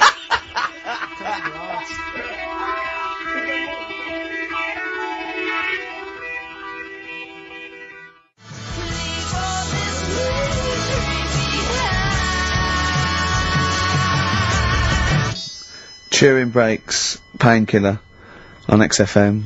Carl's getting a little bit stressed, aren't you? No, I just, got to keep focused, got to keep the show good and that. Yeah. And in the Yeah. new year, the idea was come up with some good snappy stuff. Yeah. And today, I just think it's been a mess with you, to be honest. I mean, this is the sort of thing I'd prefer to do after the show as the producer. Yeah. But Do you know what? I think it's a discipline problem. Is I'm it not sure because Ricky's got any. I just put sellotape on your head? well, that's a bit to do with it. But just let's just focus. But I on didn't put it when there was any hair on your eyebrows. I put it across your forehead. right. What do you think of that then? Yeah. We've got one more bit left. Brilliant. One more fact. The French, right, when they were at war, David Sharma, I just imagine him just introducing it. Amazing. Which war was this? it was still the World War, One or two. World Go War on, it's 50-50, go on. Right, World War II, what the French did, everyone needs a code. Everyone needs a code. Yep. A code when you're in the army. This is a Disney song. Right. And, you know, to sort of give the go-ahead if you want to go into battle and stuff. Okay. Right? So, Needs a code. but the weird thing is, right, the weird thing is, do you know what theirs was? Go on. Do you? Yeah, I know what it is. It's So what a bit was weird. the French code? For what? To sort of say, right, yeah, go on, But they had more than one. on this day. But I don't know what day it is. On Alright. this day. And what, it's like saying, what am I thinking of? What was the battle? What was the... Okay, so alright, what... Look at him, look, he's genuinely confused that I've asked this question. Right. It was... No! If you ask me a question, ask me the question correctly. What was the code for battle during what battle? World War II. No, that's not a battle. That's a war. Yeah, it was in a war, yeah. I don't know what to do. He confuses people. Alright, okay, what was it, Carl? What was the Yeah, code? what was are the you French thinking code? of? Right. John's got a moustache. What are you talking My about? lungs are gonna burst. That was a code that the French used. You know, like, I mean, I just think it's a bit daft, right? Because you could come up with that by mistake. yeah. Two French blokes talking in the trenches, and they see a major walk past, and they go, "Oh, look, John's got a moustache," and they all go and go, "No, I was just talking. What are you talking about?" Well, the way I don't think that's a good code. I'm not. I you don't know- believe it is the code. No, it is seriously. And what? And It's would just it, would that it no have one been, talks would it have about been it. said in French? Yeah. Okay. Yeah. But the weird thing- Guessing. Yeah. No, but What? you see, I can't even be bothered What are you saying, Carl? because it's not a very good code. Do you know, like we've talked in the past about, you know, things you don't see, and I said an old man eating a Twix. You have to use that's safe. Because no one is ever going to see a man having an old man having a Twix. What do you mean? Well, use that as a code. Don't use a saying, John's got a moustache, that could crop up. And it's like the war's kicked off. How did that happen? Well, I said John had a moustache. Oh. Two French folks would never be saying John's got a moustache. Why would they? Because back then they were fashionable. He nearly makes sense, doesn't he? I assume it would have been Jean. Yeah. No, probably John. And how would this code have been? I mean, who would have announced No, I this just to read everyone? it. I read it like that, Steve. That's what was on the internet. This is a code that was used. John's got a Don't be moustache. angry with me. I know, but you're always asking questions. Because I'm interested in history. Yeah. No, you're genuinely interesting bloke, Carl. We'd like to know. I'd like to film you secretly. You know, like they do, like Nature Watch, when they put it in a badgers sort of thing, Warren, right? yeah. And they just watch it. I'd like to see what you do, pop around going, I wish I could download the music in your head. Because it'd be, and you see something weird, you go, and then you read that and you go, and you write it down, and that's what comes out. John's got a moustache. I'd like to see next Christmas. Imagine the French, right, for their battle cry, for their battle code to know it's going ahead, they're going over the top, is you never see an old bloke eating a Twix. Imagine that. Yeah, but all these things are things that I think in my head. Keep them in there. Do you know, Please. like before when I was talking about going out on, Christmas Day, having a meal on the way back, seeing a homeless person. Yeah. And then I think, God, that wouldn't be good. I don't know, TV show. Right? You can think of things like that. When I saw the homeless fella, then I got talking to Suzanne about when I had to sleep in my car. What do you mean? Go on. Let's play a record and come back to Andy sleeping in the car. God, I can't wait. Play a song for the I was watching last night, Carl, on cable TV, 1987's amazing Sign of the Times Prince in concert film. It was dynamite. I thought to myself, how brilliant he is. It reminded me of the gig I went to see last year. He played this tune. It's from the album Parade. Okay, I don't want to discuss whether or not Prince is acceptable on XFM or whether he's a genius. He is a genius. That's the end. That's the end of the discussion. Play the tune. He's dynamite. It's a song for the ladies. I remember, going to tell you. That's ridiculous. You see, you say Ricky Gervais doesn't put any work into the show. He's just done that. I'm going to tell Carl some amazing facts from the world of science, nature, politics. 4 are real. 1 is absolutely ridiculous.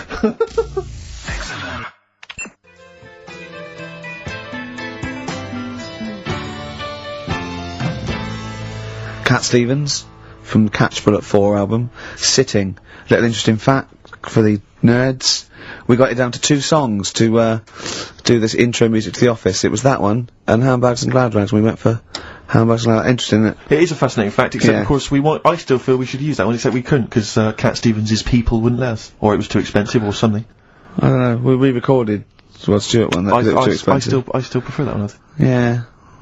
Difficult. Decisions. Anyway, decisions. That's ridiculous. Right. 5 facts. Right. 1 is totally made up. All right. Just do 3. 3. And oh well, there's okay. Right. Oh, let's see. What shall I do then? There are more moves. Carefully planned. There are more moves possible in a game of chess than there are particles in the universe. You can't get any colder than liquid nitrogen. I think it's -273. You can't, and it's impossible to get colder than that. The honey badger has got skin so loose that if you grabbed it by the neck, it could come away from its skin, turn round, and bite you out of its anus. That's ridiculous. Right, Rockbusters then. Wrapping it up. It needs some work, that game, but I see it's got a lot of mileage. Right, here we go then. The first one, £42 for a torch. That's a bit pricey. Go on. That was D. Yeah. That was Daylight. Wait, I thought Delight, and I thought it doesn't work. second one. It doesn't work. I actually thought Delight doesn't work. Second one. There's no, wait. Dear Light, it doesn't work. It's Delight. Second one was... No, Carl, it doesn't work. Yeah, but if we're going to continue with this feature, you've got to tweak them a bit, right? People have got it. We've had loads of emails, more than ever. So, do you know what I mean? Let them decide. If they don't like it, they won't email in, but they're loving it. They've all come from the same institution. Right, go on. He'll fit some chocolate to your feet. That was A. That was Aerosmith. Right? Aerosmith. You've heard of a blacksmith? But a smith is just a workman. It doesn't necessarily. No, you can have anything. You can have a locksmith. A smith doesn't just mean it does shoes. Right. Do you think... Aero Cobbler would have worked. Unfortunately, there isn't a band called Aero Cobbler. Get ready with a winner. Do you think your kid will get that strawberry for me? That's Wilson Pickett. Wilson Pickett. I'll give you that. I have to say that I don't know if these guys have won in the past, but they were the first people to email in. I mean, normally I just give it to anyone, but these guys, literally, you'd give them the clues, Carl. I'm amazed. Everyone seemed to get Aerosmith. Everyone got D-Light. Everyone got Wilson Pickett. I'm absolutely stunned. You know, they deserve it. They deserve the junk. Prizes. Right. So we'll give it to Jonathan and Louise, who, as I say, may have won in the past, but as I say, they were very, very quick. You've got to beat them if you want to win. Yeah. And they're from Wrexham. Brilliant. So good luck to them. So that's I hope they then. enjoy Jerry's yoga diet. Back next week then. Yeah. See you later. See you. 8 pints. Go on. Songs of phrase. Songs of phrase, nicely done. Right, we'll get this going. How do you feel, Carl? Yeah, Again, all right. disappointment. Disappointment probably to your family and friends. Well, I don't think they'll be that gutted, to be honest. Right, songs of phrase. Well, Carl, why don't we bet we'll come back with songs of phrase, because it's a big tease. People love that. Yeah. You know, it's one of the hot new We've radio got quizzes. one more thing for you to eat. No, I'm not doing any more of that, seriously. Play a song? Right, songs of phrase next. Right. Feed XFM 104.9. I bet that is a record. Eating grapes whilst DJing. Possibly. I'm assuming if there's any listeners out there that have a record-breaking attempt they'd like to see Carl undertake in future weeks, they should email in. I think Jono's got that one. Right, what have we got then? That's that. Right. That's the silliest side now. Let's get on with the proper show. Right, songs of phrase. Yeah, let's we do that. On to the classy stuff. Yeah. Do you want to do the prizes first? Right, now then, where are they? Here they are. I haven't seen these, but I'm excited as ever. Alright, we have a t-shirt there, arbitrary t-shirt that you have probably stolen off of someone. What does it say? Is it the Red Hot Chili Peppers? So that's all right. that's not too bad. It's a big t-shirt there. On DVD list, should you be giving this away? This looks like it's the film Don't Say a Word. Yeah. And it's it doesn't have all the proper packaging. It's literally the disc, the DVD disc, just loose. So enjoy that. The current album from Oasis, Heathen Chemistry, DVD, on DVD, The Life of Mammals, the complete series, the David Attenborough recent DVD, that. Walking with Cavemen, which I think is a DVD, it's currently on TV, isn't it? And, well, there you go. And also the X-List, which is a good new compilation, double CD compilation from XFM with loads of stuff on there, including Nerd, Snoop Doggy Dogg, Athlete, all sorts. Go on then, Carl. So not bad, actually. Nice one. Well done. So, yeah, it's a phrase that's been said at some point, or said a lot on the show. We've had, like, Hairy Chinese Kid. We went back to, my mum had wind for 5 minutes and that. Today we're looking at, my neighbour had a horse in a house, right? Yep. If you remember, we were talking about that probably about a year and a half ago now. Yeah. Yeah, of course, right. of course people remember. They've been talking about it ever since, Carl, I imagine. Yeah. Well, it's famous. It's a world famous phrase, my neighbour had a horse in her house. Right, so this is, this week's Songs of Phrase, and what I've done is I've got songs with those words in that make up that sentence. Yeah. You got to email in ricky.gervais@xfm.co.uk. There's 6 different songs, right? You email in with what? I don't know, there is 6. Me neighbour had horse in house. Is it really that sentence? My neighbour had a horse in her house. It does work, honestly, it works. Okay. Yeah, okay, don't bother explaining it, just ready? play it. Right, yeah. so here's the, here it is. We're just looking at the Had horse in a house. Right? What in God's name was that? Yeah, name the 6 songs. Had horse in a house. Yeah? Are we naming the artists or the songs? Either. Artists. Anyone who okay. gets anything can get a prize. What's jeez. more, Carl? Artists, here we go. Had horse in a house. Oh, that's tricky, Carl. That's very hard. Once more. Had horse in a house. Email in ricky.gervais@xfm.co.uk. I'll give it. Another give it letdown. give it Another one more. letdown. It's brilliant, this. No. How No. can you just say that after I've just been stuffing grapes in my face and Well, that? you failed. You didn't get one burger in, right? Even when you tried to chop it up, there's 3, right? So that's it. Steve, out of the goodness of his heart, went to McDonald's. Okay, I got some grapes. You at 62. That's got nothing to do with this, though. This is my game show here. Bob Holness didn't say, yeah, Blockbusters is good, but I never see him eating grapes. So this is a different thing. Forget that. Right? Here's the clips again. Here's the clips. Had horse in a house. Carl, you know I said I was going to turn over a new leaf and not criticise your ideas? I think it's the end of this one, mate. Oh, he's done it again. It's atrocious. Ricky.gervais@xfm.co.uk. Used to be friends. That is Carl's favourite record of the year. Yeah. Yeah, new He music. better new music. He gets one play a year, and he chose that. That's what he chose. It's all right, but I mean, that favourite track, innit? He played that. That was Carl's choice. Just something new. On XFM 104.9. Don't worry, we've got some really good stuff coming up later with me and If Steve. you're from the 70s, you might like it. You see that he's getting too cocky, isn't he? Arrogant. It's sort of like I mean, we've tried giving him something in his life. He's got, you know what I mean? He comes in and tells us this sob story of just like a trail of failures, and we've said, Carl, come under our wing, right? He just started picking up on him. A few other people's like, and then he does that. He fails at the burgers, he fails at the grapes. He will not trust us with, you know, what we want to do. I don't know what more we can do. It's like I've saved a mouse from a cat's jaws and it turned around and bit me. Yeah. Yeah. That is a brilliant analogy. It's a bit like we were trying to give you something that you could care about, that you could be passionate about, that would somehow give a meaning to your life. You would be in the Guinness Book of Records alongside. I mean, Bubble. Bubble failed. Do you want to be Bubble? Do you want to be Bubble? Or do you want to be the bloke with the milk bottle on his head? Exactly. Who's in there? The guy who made the watches. Yes! Now, I've got an idea, Carl, because you're getting all stressed out. I don't know what it is. You're getting funny. I don't know what it is. I don't know what's... Because you're annoying me. Wow, you You say started that. midweek. I don't think I annoy anyone else, so it's just you on that. So, I thought maybe we could all 3 of us go away to a little health farm for a weekend, just get like a triple room, Right, and that isn't happening. Why? You've just reminded me, because you've been annoying me. Steve started getting on your case, you know, sort of ganging up on me.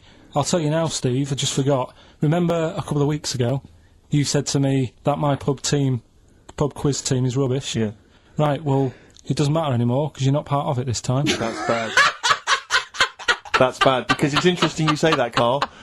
Carl, you say that because I tell you this, I found someone, mate, who could be, filling that tricky 5th member. I wanted to test him out this week, mate. On your team. Test that on your team. Because I'll tell you what this is like. I don't know if you're familiar with Paul Ince, who used to play with Man United, right? But everyone used to say he's the governor, right? Even the players used to call him the governor, right? And Alex Ferguson at Man United was like, I'm not having this. I'm in charge here. And he got rid of him. And that's what's happened. You were moaning the other week, saying your team's rubbish, you don't know what you're doing. Yeah. Well, let's see how you do on your own, right? Carl. He's turned, isn't he? I'll be honest, Carl. I'd like to be on your team. Well, sorry, Paul Ince. You'll have to go and join Middlesbrough, or wherever it is it's gone to. Carl, what can I do to get back on your team? It's not happening. I've already filled your boots. Don't let him have the upper hand, Steve. No, wait a minute. I'll tell you what always annoys me, though. Ricky spends most of the show slagging you off, right, having a go at you, annoying you in the week, squeezing your head, making you eat burgers, right? But you always take out on me. I'm the one who always gets the insults. I'm the one who's now relegated from your team. Why, when, you see, this is the thing. You're just as bad as him, really, because you're siding against me, because you know that I'm willing to take it. The truth of it is this, you know that Ricky Gervais is keeping you in burgers and grapes, metaphorically speaking. He's the one that's got you in Heat magazine. I just spat all over you. Because it's records. You see? Get me a tissue. He's just squirted tea, laughing all over your face for records. You made me laugh. I'm going to get the flak for that. No, it's because you made me laugh when I was drinking, because you went, it's like that, and it made me laugh, and I spat. I just think it upsets me that you never pick on Ricky. You never ever go at him, because you know he's the one who's raised your profile and made you a little bit of a celebrity. We've missed one here. Using his teeth, Raman Andiapan, right, husked a coconut. He did what? He husked a coconut. He's the fastest coconut husker in the world. What does that mean? I don't know, he pulls husks. What's that? Little mice, look. What's a coconut husking? He pulls the cusp up and look at Carl, just with his head down. Carl, come on. What's the matter? Because that cost me 20 quid. I know, well, I'll see you alright. I'll tea all over the world's smallest man. Why have they stood him next to the world's biggest man? Right, I'm in a bad mood now. Oh dear. I'm you haven't got a team? Steve, I'll sort you out. Come to me. I'll sort you out. Seriously, no, I found someone who would help you win this week, Carl. And I was going to tell you about it, and now... Steve, you can be on my team this week, and I know something about the quiz that Carl doesn't know. So... I'll tell you, I just think that it's so ungrateful. Whatever. So ungrateful. Right, songs of phrase, just give it a couple more plays. Just email in, we'll pick a winner soon. Ricky.gervais@xfm.co.uk. Well, this is rubbish this week. No one knows it because it's rubbish. Steve was right. Had always been a house. There's 6 songs there, so if you know what they are, just... That's the end of that, I think. That's the end of songs of phrase. Email in. I think. We've got none left. No. That's the last week for that. Okay, well, why don't you give us some monkey news? Is it monkey news time? Come on, monkey news. We'll play a song and we'll... No, let's monkey news. Let's play a song. Oh, it's a great track. Cheer up, Carl. Is it new? Is this Waiting new? for an Alibi with Thin Lizzy. Oh, what year Doesn't was have to be new. It's brilliant. What year was it out? Oh, Einstein wasn't new when he came up with the greatest theory ever. Thin Lizzy on XFM 104.9.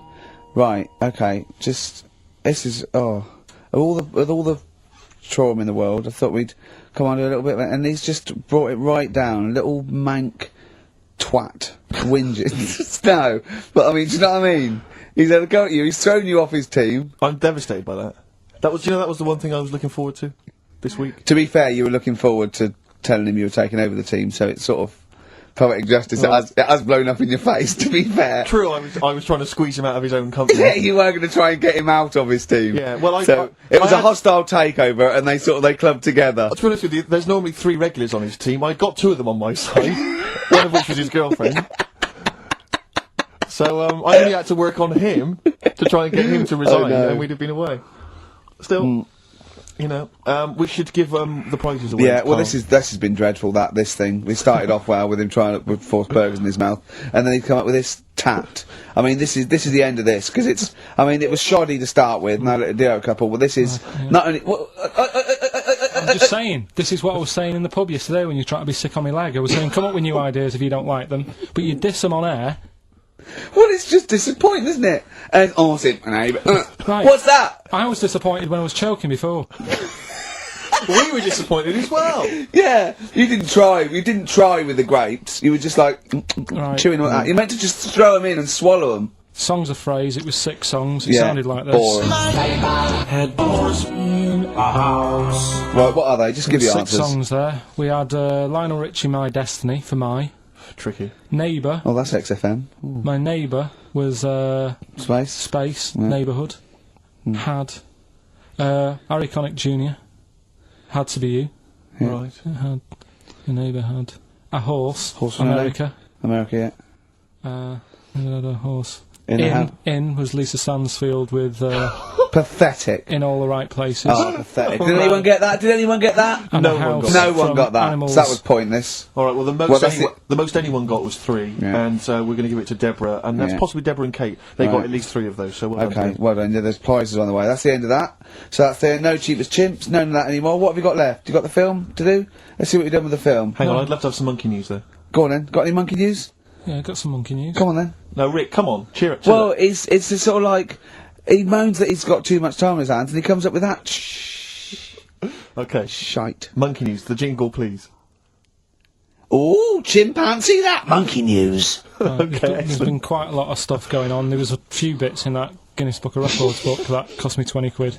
Yeah, well, that's not news, is it? They printed that probably last September. No, so that's there's one in there. new music. New monkey news from last September. You're a lord. Come on. Waster. Please, Ricky, monkey news. Right, there was this monkey in a zoo in Brazil, Right. right? And this little man monkey, little woman monkey, and You're a scientist, aren't you? Go on. and they said the people in charge were like, "Oh, wouldn't it be good if they had kids?" Brilliant. Right. So anyway, the chimps used to stand sort of, you know, they'd have the little caves each, and they used to sort of lean on the fence having a bit of a chat and stuff with each other. Right? Well, you know, Just gossiping, yeah, gossiping. the equivalent sort of thing. Yeah. So anyway, they were getting on a storm, and like the zookeepers were like, Can you hear that cheapest chimps this week? I thought it was fascinating. Yeah, just gossiping, I understand. What's any monkey news? I don't know, let's tune in. What was monkey news this week? Come on. It was from last September. so they were you know, stood there having a chat, and the zookeepers were like, I wonder if they're ever gonna, you know, have kids and that. Yeah. Anyway, it went on for ages, you know, this just chatting, no sort of action. Blimey. So what the zookeepers did was, they said, I know, they'll have kids. Are we letting that go? They were just chatting. Are we just letting that We're go? letting it You know go. what I mean? I mean, just doing whatever monkeys do. Okay. Right? So, so the zookeepers were like, yeah, I wonder when they're gonna, you know, have some kids. Anyway, what they decided to do, to sort of do to egg them on, Yeah. bought one of them a suit, one a wedding dress. Right. Keep going. No, I'm not having Shut up, Gervais. Fade him down if he's going to interrupt. I want to hear the rest of it. They got married. So they got and, married. Yeah, they got married. Right. What? That's the end of it! That's This is why I don't... Right, that's the end of monkey news.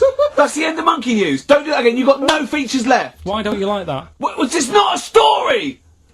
It's about 2 chimps chatting, which doesn't happen.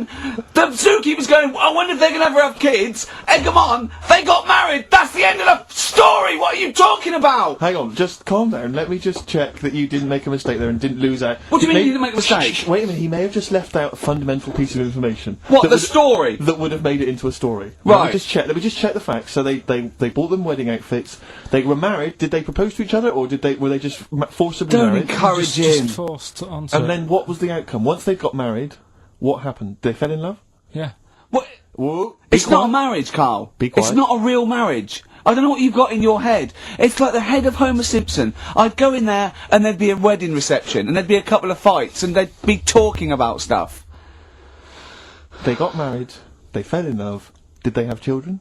They're not back off the honeymoon yet. So, play it. Which film are you in this week? Looking at Silence of the Lambs. Right, play it. Just play it. Have we got a question? Well, come No, on who with a question cares? after. Who cares? Should Carl carry on? Play it. Right, Silence of the Lambs. The bit where Jodie Foster is having a chat. Good evening, Clarice. Right.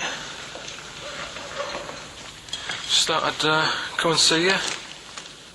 How very thoughtful. Don't mind me popping in though, do you? It's just no one else is interested in the sort of things I like talking about. People will say we're in love. say what they want. Did you hear the show last week? We were talking about gay people, if they should have their own toilets or not, and stuff. That was good. Yeah, it was alright, wasn't it? Got a good debate going. Enjoy doing the show. It's a favourite part of my week, really, just talking about weird stuff and that. Oh, Clarice, your problem is you need to get more fun out of life. I have a lot of fun in my life. You know, come and see you, and spend a lot of time on the internet, looking up weird stuff, reading something about a hairy Chinese kid. There's another thing, there's a fella who, no arms and legs, is known as a pillar man. Everything you need to find him is right there in those pages. Bizarre magazine. Yeah, I get this. The hairy Chinese kid, what annoys me is he could sort it out. He could just have a shave, couldn't he? Do you know what I mean? No, he covets. Does he? Well, use some like Emacs stuff. Yeah, don't be getting funny with me, just 'cause you're in a bit of a mood, right? You know you shouldn't eat people. Your eyes are bigger than your belly, I've always said that, so... See you later. Interesting. Atmospheric, moody, and the question is... okay, how about this? How many films have been made featuring the character Hannibal Lecter? How many films have been made? They haven't got time to phone in now, have they? No, they can email in, they'll have time. Do you care? I don't care. No, exactly. Ricky.gervais@xfm.co.uk if you can be bothered. If you're interested in what, you want a $4.99 copy on VHS of Silence of the Lambs. He's dissing that as well, Carl. What do you think of that? Bit annoying, but that's it for this week. Yeah. But remember what happened when... No, it's not. It's 9 minutes to 3. Don't How can that... Tell him, Steve. No. How can that be it? It's 9 minutes to 3. Songbird Oasis, right. Send Carl a little present. Send him some essential oils or something, or, I mean, a little lavender pillow, or just a little message. Send him a little message. Tell him it's all worth it. He's getting all grumpy, aren't you? I just get sick of it, that's all. It's not worth going through the stress for 30 quid every Saturday. You lying little... You'd get more than 30 quid. Oh, not much more. Anyway, Steve, who's the winner? The winner is Mike McNulty. He correctly answered the fact that there were 4 films featuring Hannibal Lecter. There's a downer now, isn't there? There's a downer. I think it was you, actually. I mean, I don't know, Carl. It's not like I'm just trying to win myself a place on your team, but I actually felt that Ricky was really out of order this week. I gave him grapes. I thought Ricky was discourteous, if that's a word. I thought he was rude, aggressive, unpleasant. As one person emailed in, a dickhead. So, someone also said you were fat and talentless. Oh, I don't like those emailers who do that sort of thing, but one of them said you were really, really annoying. Well, cheers for that, but you're still not on the team. They didn't like what you were wearing. So, back next week. What did you say? He went, cheers for that, me too. Merchant, and of course Karl Pilkington.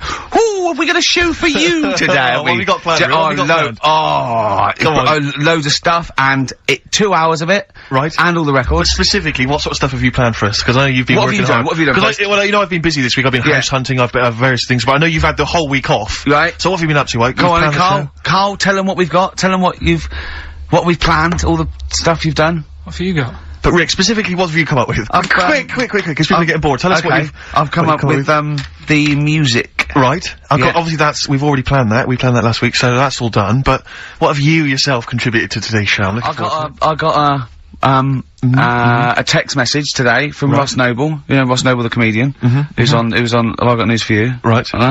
He says, ask Carl if he woke up with ladies' boobs, would he just put a dress on and live as a lady, or would he just be a man but with these boobs? Carl, it's a good question. I know that happened to Ross, so he's throwing that one out at you. It did in a way, because he ate pizzas for a year, didn't he? Yes, he did, yeah. And he got a lovely pair of breasts. Yeah. Go on. Probably just find a loose-fitting jumper, go to the doctor's. What would you say to the doctor? How would you explain this phenomenon to the doctor? So you'd be happy with this, because you believe in, shite, like, happening. Go on. But it can happen, because I told you a couple of weeks ago how it can happen. How you can wake up with breasts if you're a fella. I told you.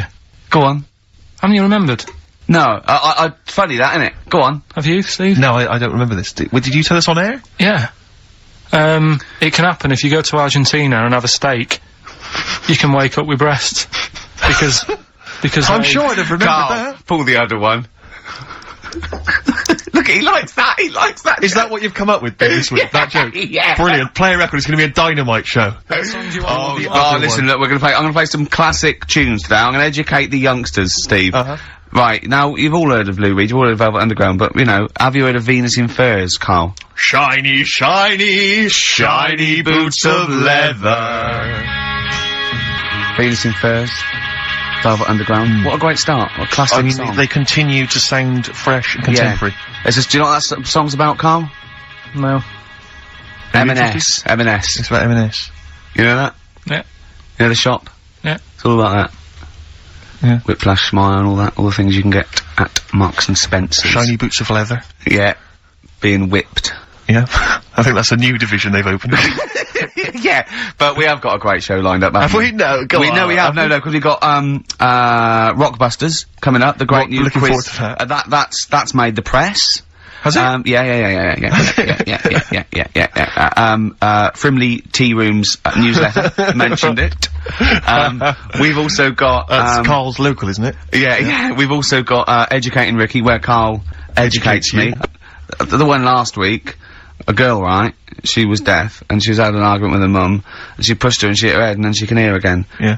Don't know what I learnt from that. No. It might be subliminal, something might be going, it might be a metaphor that I will learn from. Yeah, it's like a parable. Yeah. So, look at his face. We might as well be talking Dutch, mightn't we, Carl? Say something quick, it's radio. I don't understand what you want from me. Oh, we're only joking. Right, so, Educating Ricky, I've worked a bit harder this week, we've got some good stuff. Okay. I'll give you the teaser headlines later. Headlines in a bit. Yeah. So you've got Rockbusters as well. Carl's having a bit of a stressful week because he thinks he's not appreciated because he gets in at what time do you get in? About 8 or 9, don't you? I've been busy this week. I've been in at about 8:30 in the morning. Yeah, and you've been leaving when? About 8:30, 9 o'clock at night. Yeah, you're in Saturday. Yeah, I'm in now. You get paid, don't you? I'm busy at home at A lot of people work late, Carl. A lot of people work 12-hour days. Why are you busy at home, Carl? What are you up to? Because we're trying to sort out a move. Uh-huh. I've been trying to call round this morning to get someone to buy a futon and a table from me. Yes. Well, we could put that appeal out now, couldn't we? If anyone wants to buy a futon or a table. Do you think a futon that Karl Pilkington slept on? How much you asking? Whatever. Well, you need for the two. You've got to take the two. I don't want like different people coming round and that. Sure, wasting your time. You've got to buy a futon on a table. It's quite specific, isn't it? Someone has to want a futon. Yeah. The specific futon you're selling and the table. It's like made, isn't it? Alarm clock and tea maker. This is futon and table. Looking for about £100. And it's good condition, the futon. Yeah. Right, no not stains, on it. you haven't pissed yourself in the, No, right. nothing? And what kind of table, what sort of table is it? Are we talking like a table for a lounge, a dining table? No, for like a computer, and just, you know, something... Has it got any drawers? Are there any drawers? There's no drawers? No, it's just a nice wooden table. Right, is it kind of oak, or is it sort of an IKEA sort of thing? No, it's like oakish. It's oakish? Yeah. Okay. So, £100. The futon is just a mattress and the pallets. Yeah? Yeah, but it's not. You see, you get cheap futons, don't you? But this is a good one. It's how much would that have retailed for when you purchased it? I think I paid about $2.50 for it. Right, so it's a bargain. Well, for people. if you look at it, and how long have you had it? How old is it? This is a whole new strand. Well, I'm thinking. I don't think it's legal. I don't think we should use. I'll tell you what I'm interested in, Rick. Is just finding out a little bit about the sort of thing that Carl's got in his home. You know. I'm interested in if people will phone up to spend £100 just to go round Carl's house. No, I won't be. No. What? No, they'll come here. I'll bring it to work, and they can pick it up here. I'm going to bring a futon and a table to work. Don't you ride a bike So hold on, we need someone with a van now. Yeah. So we need, is anyone who wants to, but they're not allowed around your house, can they meet you next door? Someone with a van Could they meet you in your street somewhere? Hold on, could they meet you with what about the little Chinese fellow that lives across the road, on the two bouncers and the old woman who's dead reading a book? Could you meet him somewhere? I've got an idea. What about if you meet at the end of your street, you blindfold them, like they do when terrorists take the negotiator to the hideout. The big cheese. And so you could do that, and so, you know, they could piece together maybe where you live from the sounds and stuff. Yeah. But, what about that, Carl? That's just a great idea. Yeah. And would you sign the futon for people, do you think? Would you give them a little signature? Or maybe at least a bill of purchase? You could sign the pallet. Yeah. Or, I could try and get work to buy it off me, and then we give it away for Rockbusters. Do you think they do that? Do you think they do that? I think they'd probably do it for Foxy with his big. Well, imagine how big that would Imagine be. if he wanted to sell his hog. Yeah. That is a motorbike, isn't it? Yeah. So, he's been selling his hog for money for years, hasn't he? Oh dear. So well, we'll see about that. So if people are interested, maybe email ricky.gervais@xfm.co.uk if you're interested in futon. Buy Karl's futon competition. £100 ONO. Exactly. Yeah? Yeah? What gear have we got anyway? I never knew what that meant. ONO. I thought it went sort of on the nose. On the nose. Oh, that's good, yeah. Well, tell you what we got to give away, Steve. So actually, I have to say, you've excelled yourself this week. Richard Ashcroft's single coming up soon after this. Go on. Since when have you taken to talking like that? It does amuse me. Go on. This is a nice little collection here. This is a 3 DVD set. David Attenborough's, The Life of Birds, Trials of Life, and Life in the Freezer. That's a good one, isn't it? That's a selection of, animal-based documentaries. Yeah. We've got, and this what is best at? Well, absolutely. I hate when he goes off the ball and does, like, fast cars. This is, very, very good indeed. This is a best of David Bowie compilation. It is a very good, Just, it's a proper one, Christmas. not the rubbish ones that no one else wanted. This is a brilliant compilation. Yeah, it's got an excellent selection on there. We've got this. Now this looks like a Madness. Oh no, it's far worse than we could possibly have imagined. It seems to be some kind of tie-in with the Our House Madness musical. And it's a cast of 20 people who wanted to be singers.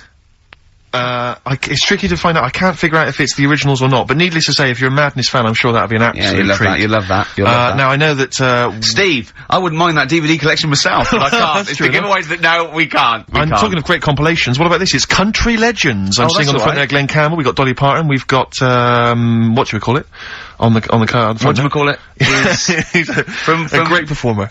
Yeah. Jake, whatchamacallit. Oh, excellent. Some great hits from him. So, that's there as well. What a collection. That's, same XFM compilation, again, easy to get hold of. If the big one, the film that Karl picks every week, the big DVD movie this week. Don't go out tonight if you've got a DVD player and a television set, because you'll be staying in and watching this fantastic film. It will tear your soul apart. It's Hellraiser. The original Hellraiser. Bear in mind, it has been on Channel 4 and Channel 5 and on most cable channels since it came out. But if you haven't seen it, if you're one of the only people who has not seen it, and of course you have to be over 18 to play, then you can win Hellraiser. That is fantastic. Well, play a song, Karl. We'll come back to that. More great stuff. Indeed. The competition coming up later. Email only, isn't it, Karl? Yeah, absolutely. Futon. Futon's still available. Richard Ashcroft. Check the meaning. Well, Karl, you're chuffed, aren't you? What's happened? What's just happened? Tell the listeners what's happened. This has sparked you up a bit. Steve's just called up. He's putting an offer for the futon and the table. Yeah. I think he definitely wanted it, but I said, look, think about it over the weekend. Yeah. Give you're not a hustler. No, well, I'm not going to rush him into it, because once he's got it, he can't bring it back. I'm not messing about. No. So the bloke said, what sort of wood is it? Karl said, sort of like a light brown colour. He went, what, beach coloured? Karl went, depends what beach you're on. Which was nice. You do understand there's a wood that's called beach. Well, he's happy. He likes the sound of it. Nice plum cover. He's gonna be, Yeah. It's Karl going, that'll go with Magnolia. He's just going, I'll tell you what, look nice in your spare bedroom. It was like an episode of Change Rooms. It was like listening to an episode of Karl. He did the deal in under 3 minutes, wasn't it? It's pretty good, isn't he? He phoned it about halfway through in that song, so you worked pretty quick, Karl, I gotta say. It's your Manx scally way. I'm sure we're not allowed to do this, though. No, I think it's highly criminal. Yeah. Have you got anything that you get? Well, I'll tell you, I am moving shortly, so I mean, I might come in next week. I could have a couple of I threw away a desk the other day. I gotta get rid of a bed, a chair, because I'm pretty tall. This is so pathetic. When I moved up to London, my dad said, well, you want to be careful, because, I mean, the seating in a lot of these London pads, it's bad seating, very low backs, fashionable, isn't it? Fashionable chairs and stuff. You're a big guy, 6'7", you need, like, a decent chair. We went to a shop, it was like a second-hand furniture shop, right? I bought this chair, very high back. Why did you buy that for a solo? I love that. It's just a chair, so I could sit in my room and watch TV. But was it a soft chair, or was it a wooden chair? It was kind of like a sort of, well, let me explain, because it's kind of like an armchair, but it's kind of got wooden arms. So I get this chair, I bring it up to London, I'm thinking, this is a great chair, this is a wonderful chair. I'm gonna be watching TV, everyone else is going to be in agony. But I've got this lovely chair, right? And I brought it up, and someone went, they looked at it, they went, isn't that an orthopaedic chair? And I looked at it again, right, and I realised, it's kind of white cleanable. It's made of some kind of fabric that allows you to just mop it down with a wet cloth. Why? Because I think it came from an old people's home.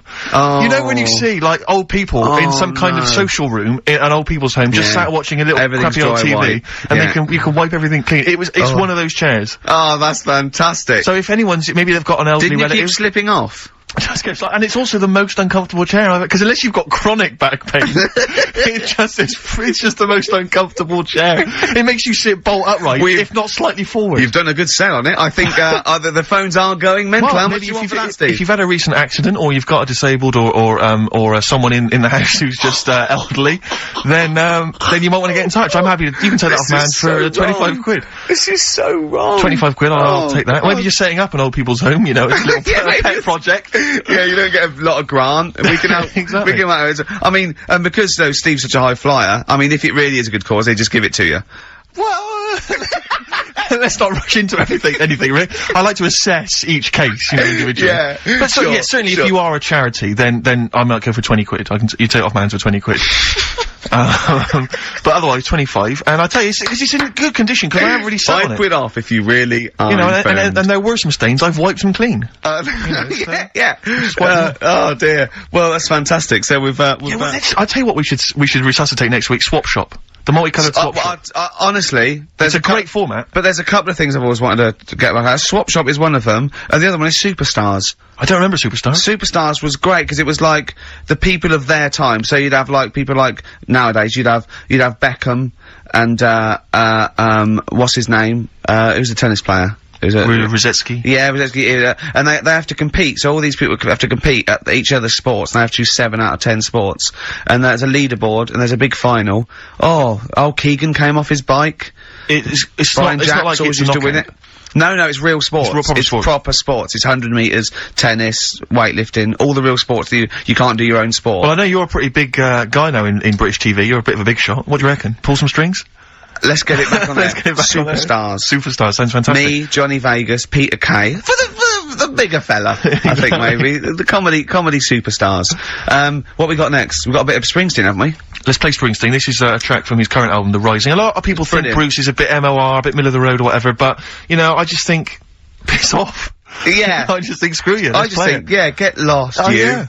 Imagine this, you're open top, caddy. Yeah, you're just driving going across around country. Route 66. You're going home maybe for Thanksgiving. Yeah. To see your folks. just Just turn up the radio, if you are.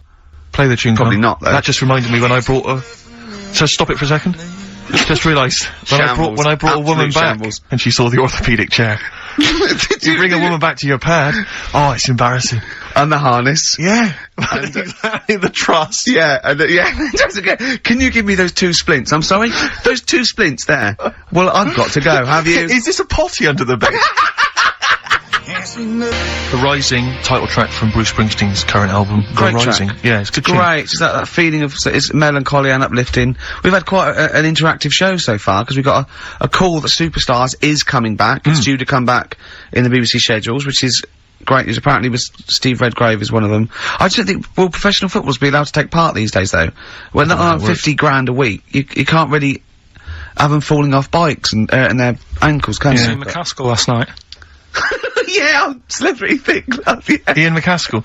Oh, he fell off his bike about 3 times, didn't he? Oh, did you see Slippery Thick Glove? No, I haven't seen it. There was a great moment where they had to go into a thing called a bod pod, and you sit in it, looks quite space age, and it analyses you, and it tells you percentage body fat.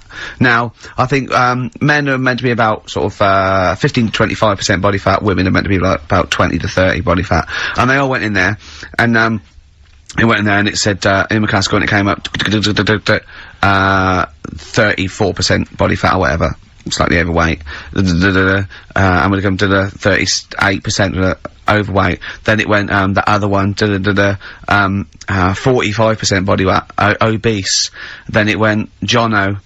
Did it say, I don't want to tell you? Yeah. And then it went, 50% body fat, very obese. Then Rick Waller was sat in there, and it came up 60% body fat. And I wanted it to come up slug. But it came up morbid at 60, you are 60% fat. So 60% of him is fat? Yeah. 60% of his entire makeup.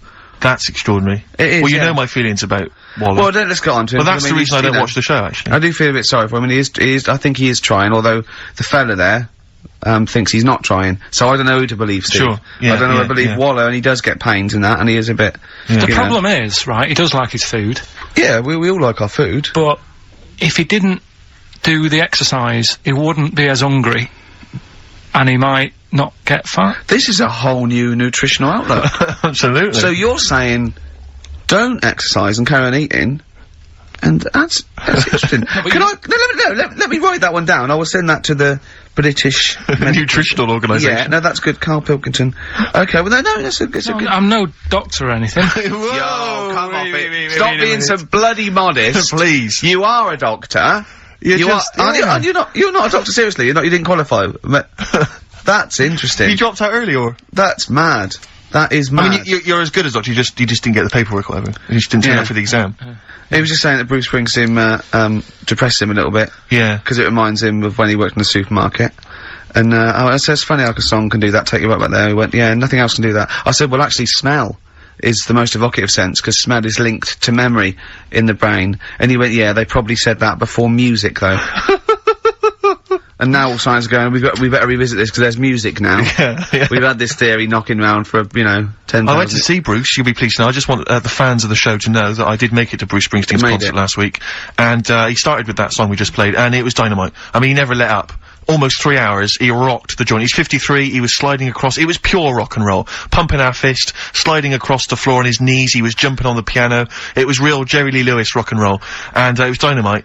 And, I just was looking around though, and when I am the trendiest person at a gig... Oh dear. Then I'm in trouble, do you know what I mean? And there was some of the people there, I imagined, on Amazon.com, it says like, people who bought X also bought Y. Yeah. And I think people who bought tickets for Bruce probably bought tickets for Mark Knopfler.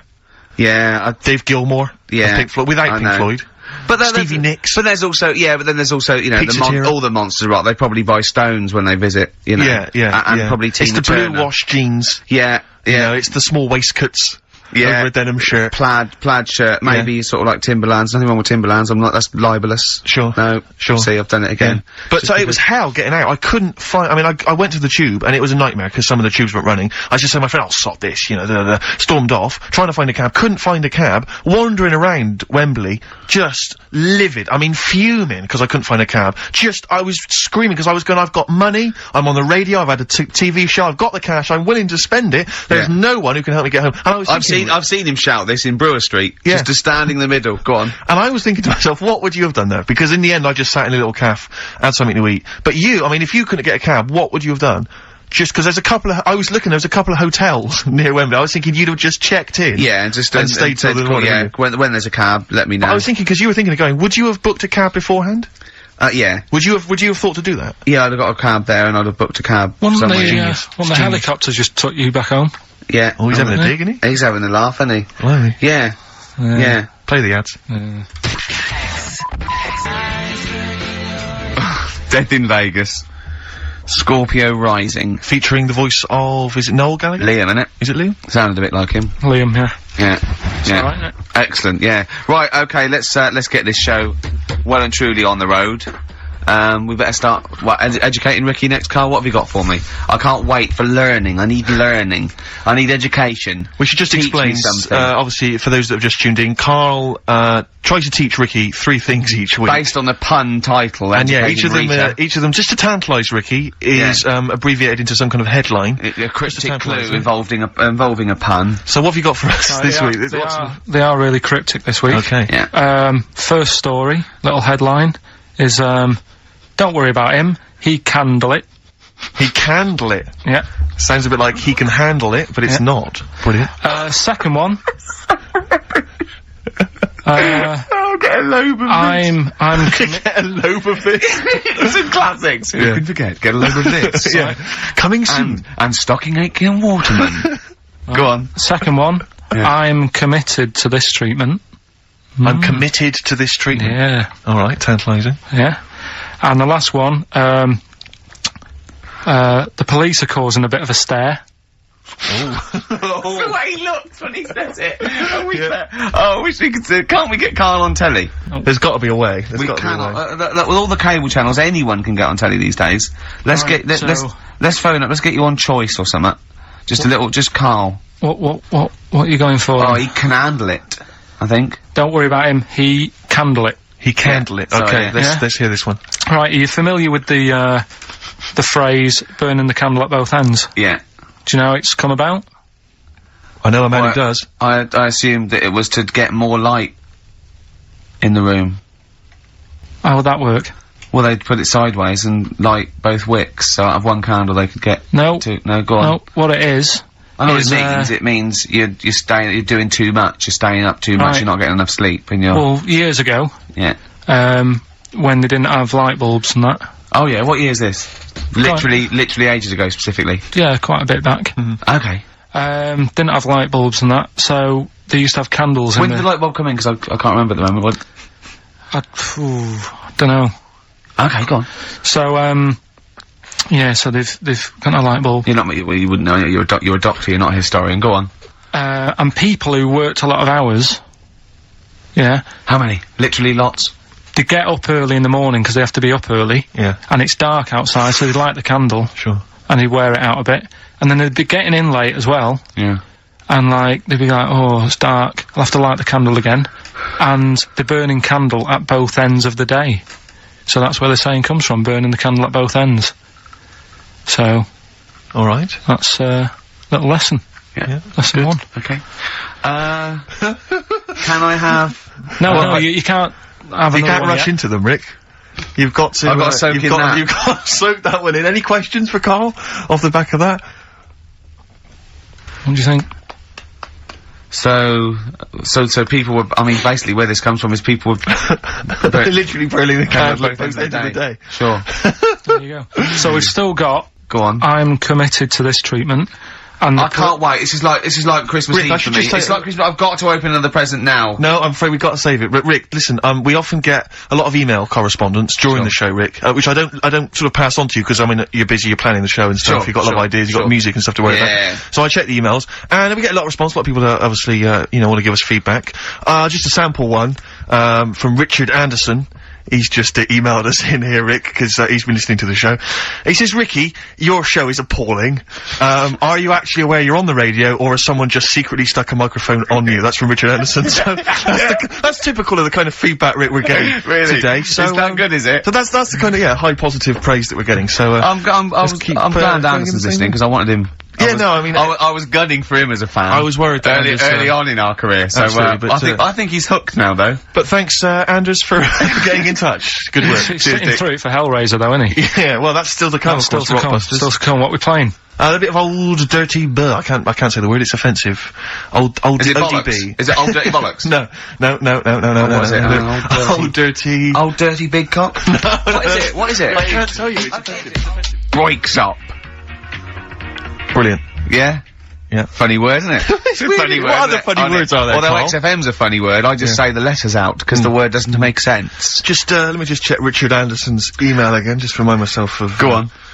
Ricky, your show is appalling. Richard Anderson, thanks. What I like about, Dickie Anders is that he's obviously so angry, he's so annoyed by the show, that he's bothered to email just to get the venom out. Otherwise, you'd just think you'd switch over. Well, he's obviously so annoyed, he knows how to hurt someone as well. Exactly, he's really taken the time out to show his disapproval. Of giving up. I'll tell you what, though, it is pretty hard to listen to. What, this? Yeah. I've listened back to the tape, that when you're making that thing for the best of. Yeah. And I mean, I sounded like Albert's Taplock. I really sounded like some sort of punch-drunk stroke victim. And oh, there you go. I was gonna say, I don't remember myself like that. Yeah. Yeah, I do apologise. It's not a great planned show, slick word of articulate sentence, is it? But I mean, then who is? But I think, there's so many shows that are, nowadays on radio. I think there's a lot of stuff that's heavily formatted, and there's with, I don't know, presenters who are professional and have got some sort of degree of talent. Yeah. And an ability to sort of string a sentence together. I'm thinking Chris Moyles. Yeah. Predominantly. Yeah. But I mean, I'm bored with those slick people, exactly. I think we need a little bit of Karl in our life. I'm just thinking, actually, I've just suddenly struck me, if you want to get rid of your furniture... Got a buyer.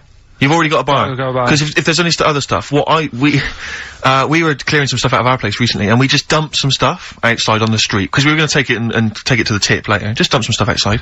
And I have never seen so many people come out of the woodwork scavenging through our garbage. It was incredible. They were like zombies. Well, that's what I was saying. They were like flies around shit. But It was when crazy. I said to Karl, That's what you should just do. Just dump it outside, because it'll get taken. when he went, he said, do you think I asked enough, 100? I went, yes, definitely. He went, oh, I could ask more. I said, no, don't do that. I said, because you'll end up having to pay the council to take it away. He said, I wouldn't. He said, I'd rather just dump it and let a little homeless fella have it. And then he went, imagine the little homeless fella sitting at the desk. Can you imagine, right? I walked past, he sat outside Hearts, right? The little 24-hour shop. He sat outside there and he goes, have you got any change? And I go, I can do better than that. Yeah, here's a chair and table. Here's Here's a futon. Yeah. A futon, no less. Not your boring bed, but a trendy, yeah. Well, but the thing is, amazing the number of people that would stop to look at our junk. There was a car driving by with a family and kids, perfectly respectable, just driving past, you know, on their way to somewhere, stopped, got out, got the kids out of the car, come on kids, let's just look through this junk. But I like the idea You said we were going to Walton Towers, Dad. No, sorry, no time. We're not going to the zoo. Let's look isn't through this rubbish. We're not going looking for people's rubbish Put again, these are gloves we? on, look through this shit. Ow! That's a Yeah, needle. that's a needle. It was, I mean, who does that? Well, it was like a Saturday afternoon. Kids were just gonna go and look through some rubbish. And one guy, this is the most incredible one, one guy, I caught him going through the bins as I came in. I said, alright, what are you doing? He was one of those homeless guys who likes to remain dignified. Why did you say, what are you doing? Well, because it was my house. I had to go I had to squeeze He past wasn't in your him. kitchen. He was in our front garden. Oh, was he? Yeah, going through rubbish. He'd torn the bags open. He was going through it. I said to him, what you up to? He went, oh yeah, just looking at stuff. Don't worry, I'll clean it all up afterwards. Just looking for a few odds and ends, blah, blah, blah, blah. I said, oh well, you can take what you want, you know, it's all going away. Yeah, thanks very much, thanks. Yeah. So he went off, right, I didn't think anything of it. I was walking past the shops the following day, there's a little sort of, kind of 7-Eleven, right, I was walking past. I thought, oh, that's interesting. A Gil Scott Heron album for sale. And I looked, I thought, wait a minute, this is all our rubbish. And the guy had set up like a little car boot sale outside the 7-Eleven on the pavement. He'd taken our junk, he'd marked on prices. There's like an old RAC book from 1976 that had been lying in the house, a Yellow Pages, you know, and he'd marked up the How much prices. is Yellow and he- Pages? Oh, I'm glad you asked. What year was that 50p, from? I snapped it up. I thought that's a bargain. And, it was incredible, the cheek of just selling our junk outside. Enterprise, Carl. Incredible. You did that. What did you used to do? You used to sell flowers and Sold stuff. flowers. I Yeah. sold fizzy drinks at school. Did you? Yeah. What With that you made? It was Soda Stream, yeah. Yeah. Made some, Well, of course, when you were doing your Pilkies making music, your disco, Yeah. you used to go into Mum's bedroom and find a pair of tights and a cigar. they'd be prizes. What else Did have your I done? dad used to smoke cigars in tights, or your mum? No, which one of them? He's just... Go on. Right, look, let's, Yeah, we're educating Ricky. no. We're teasing that.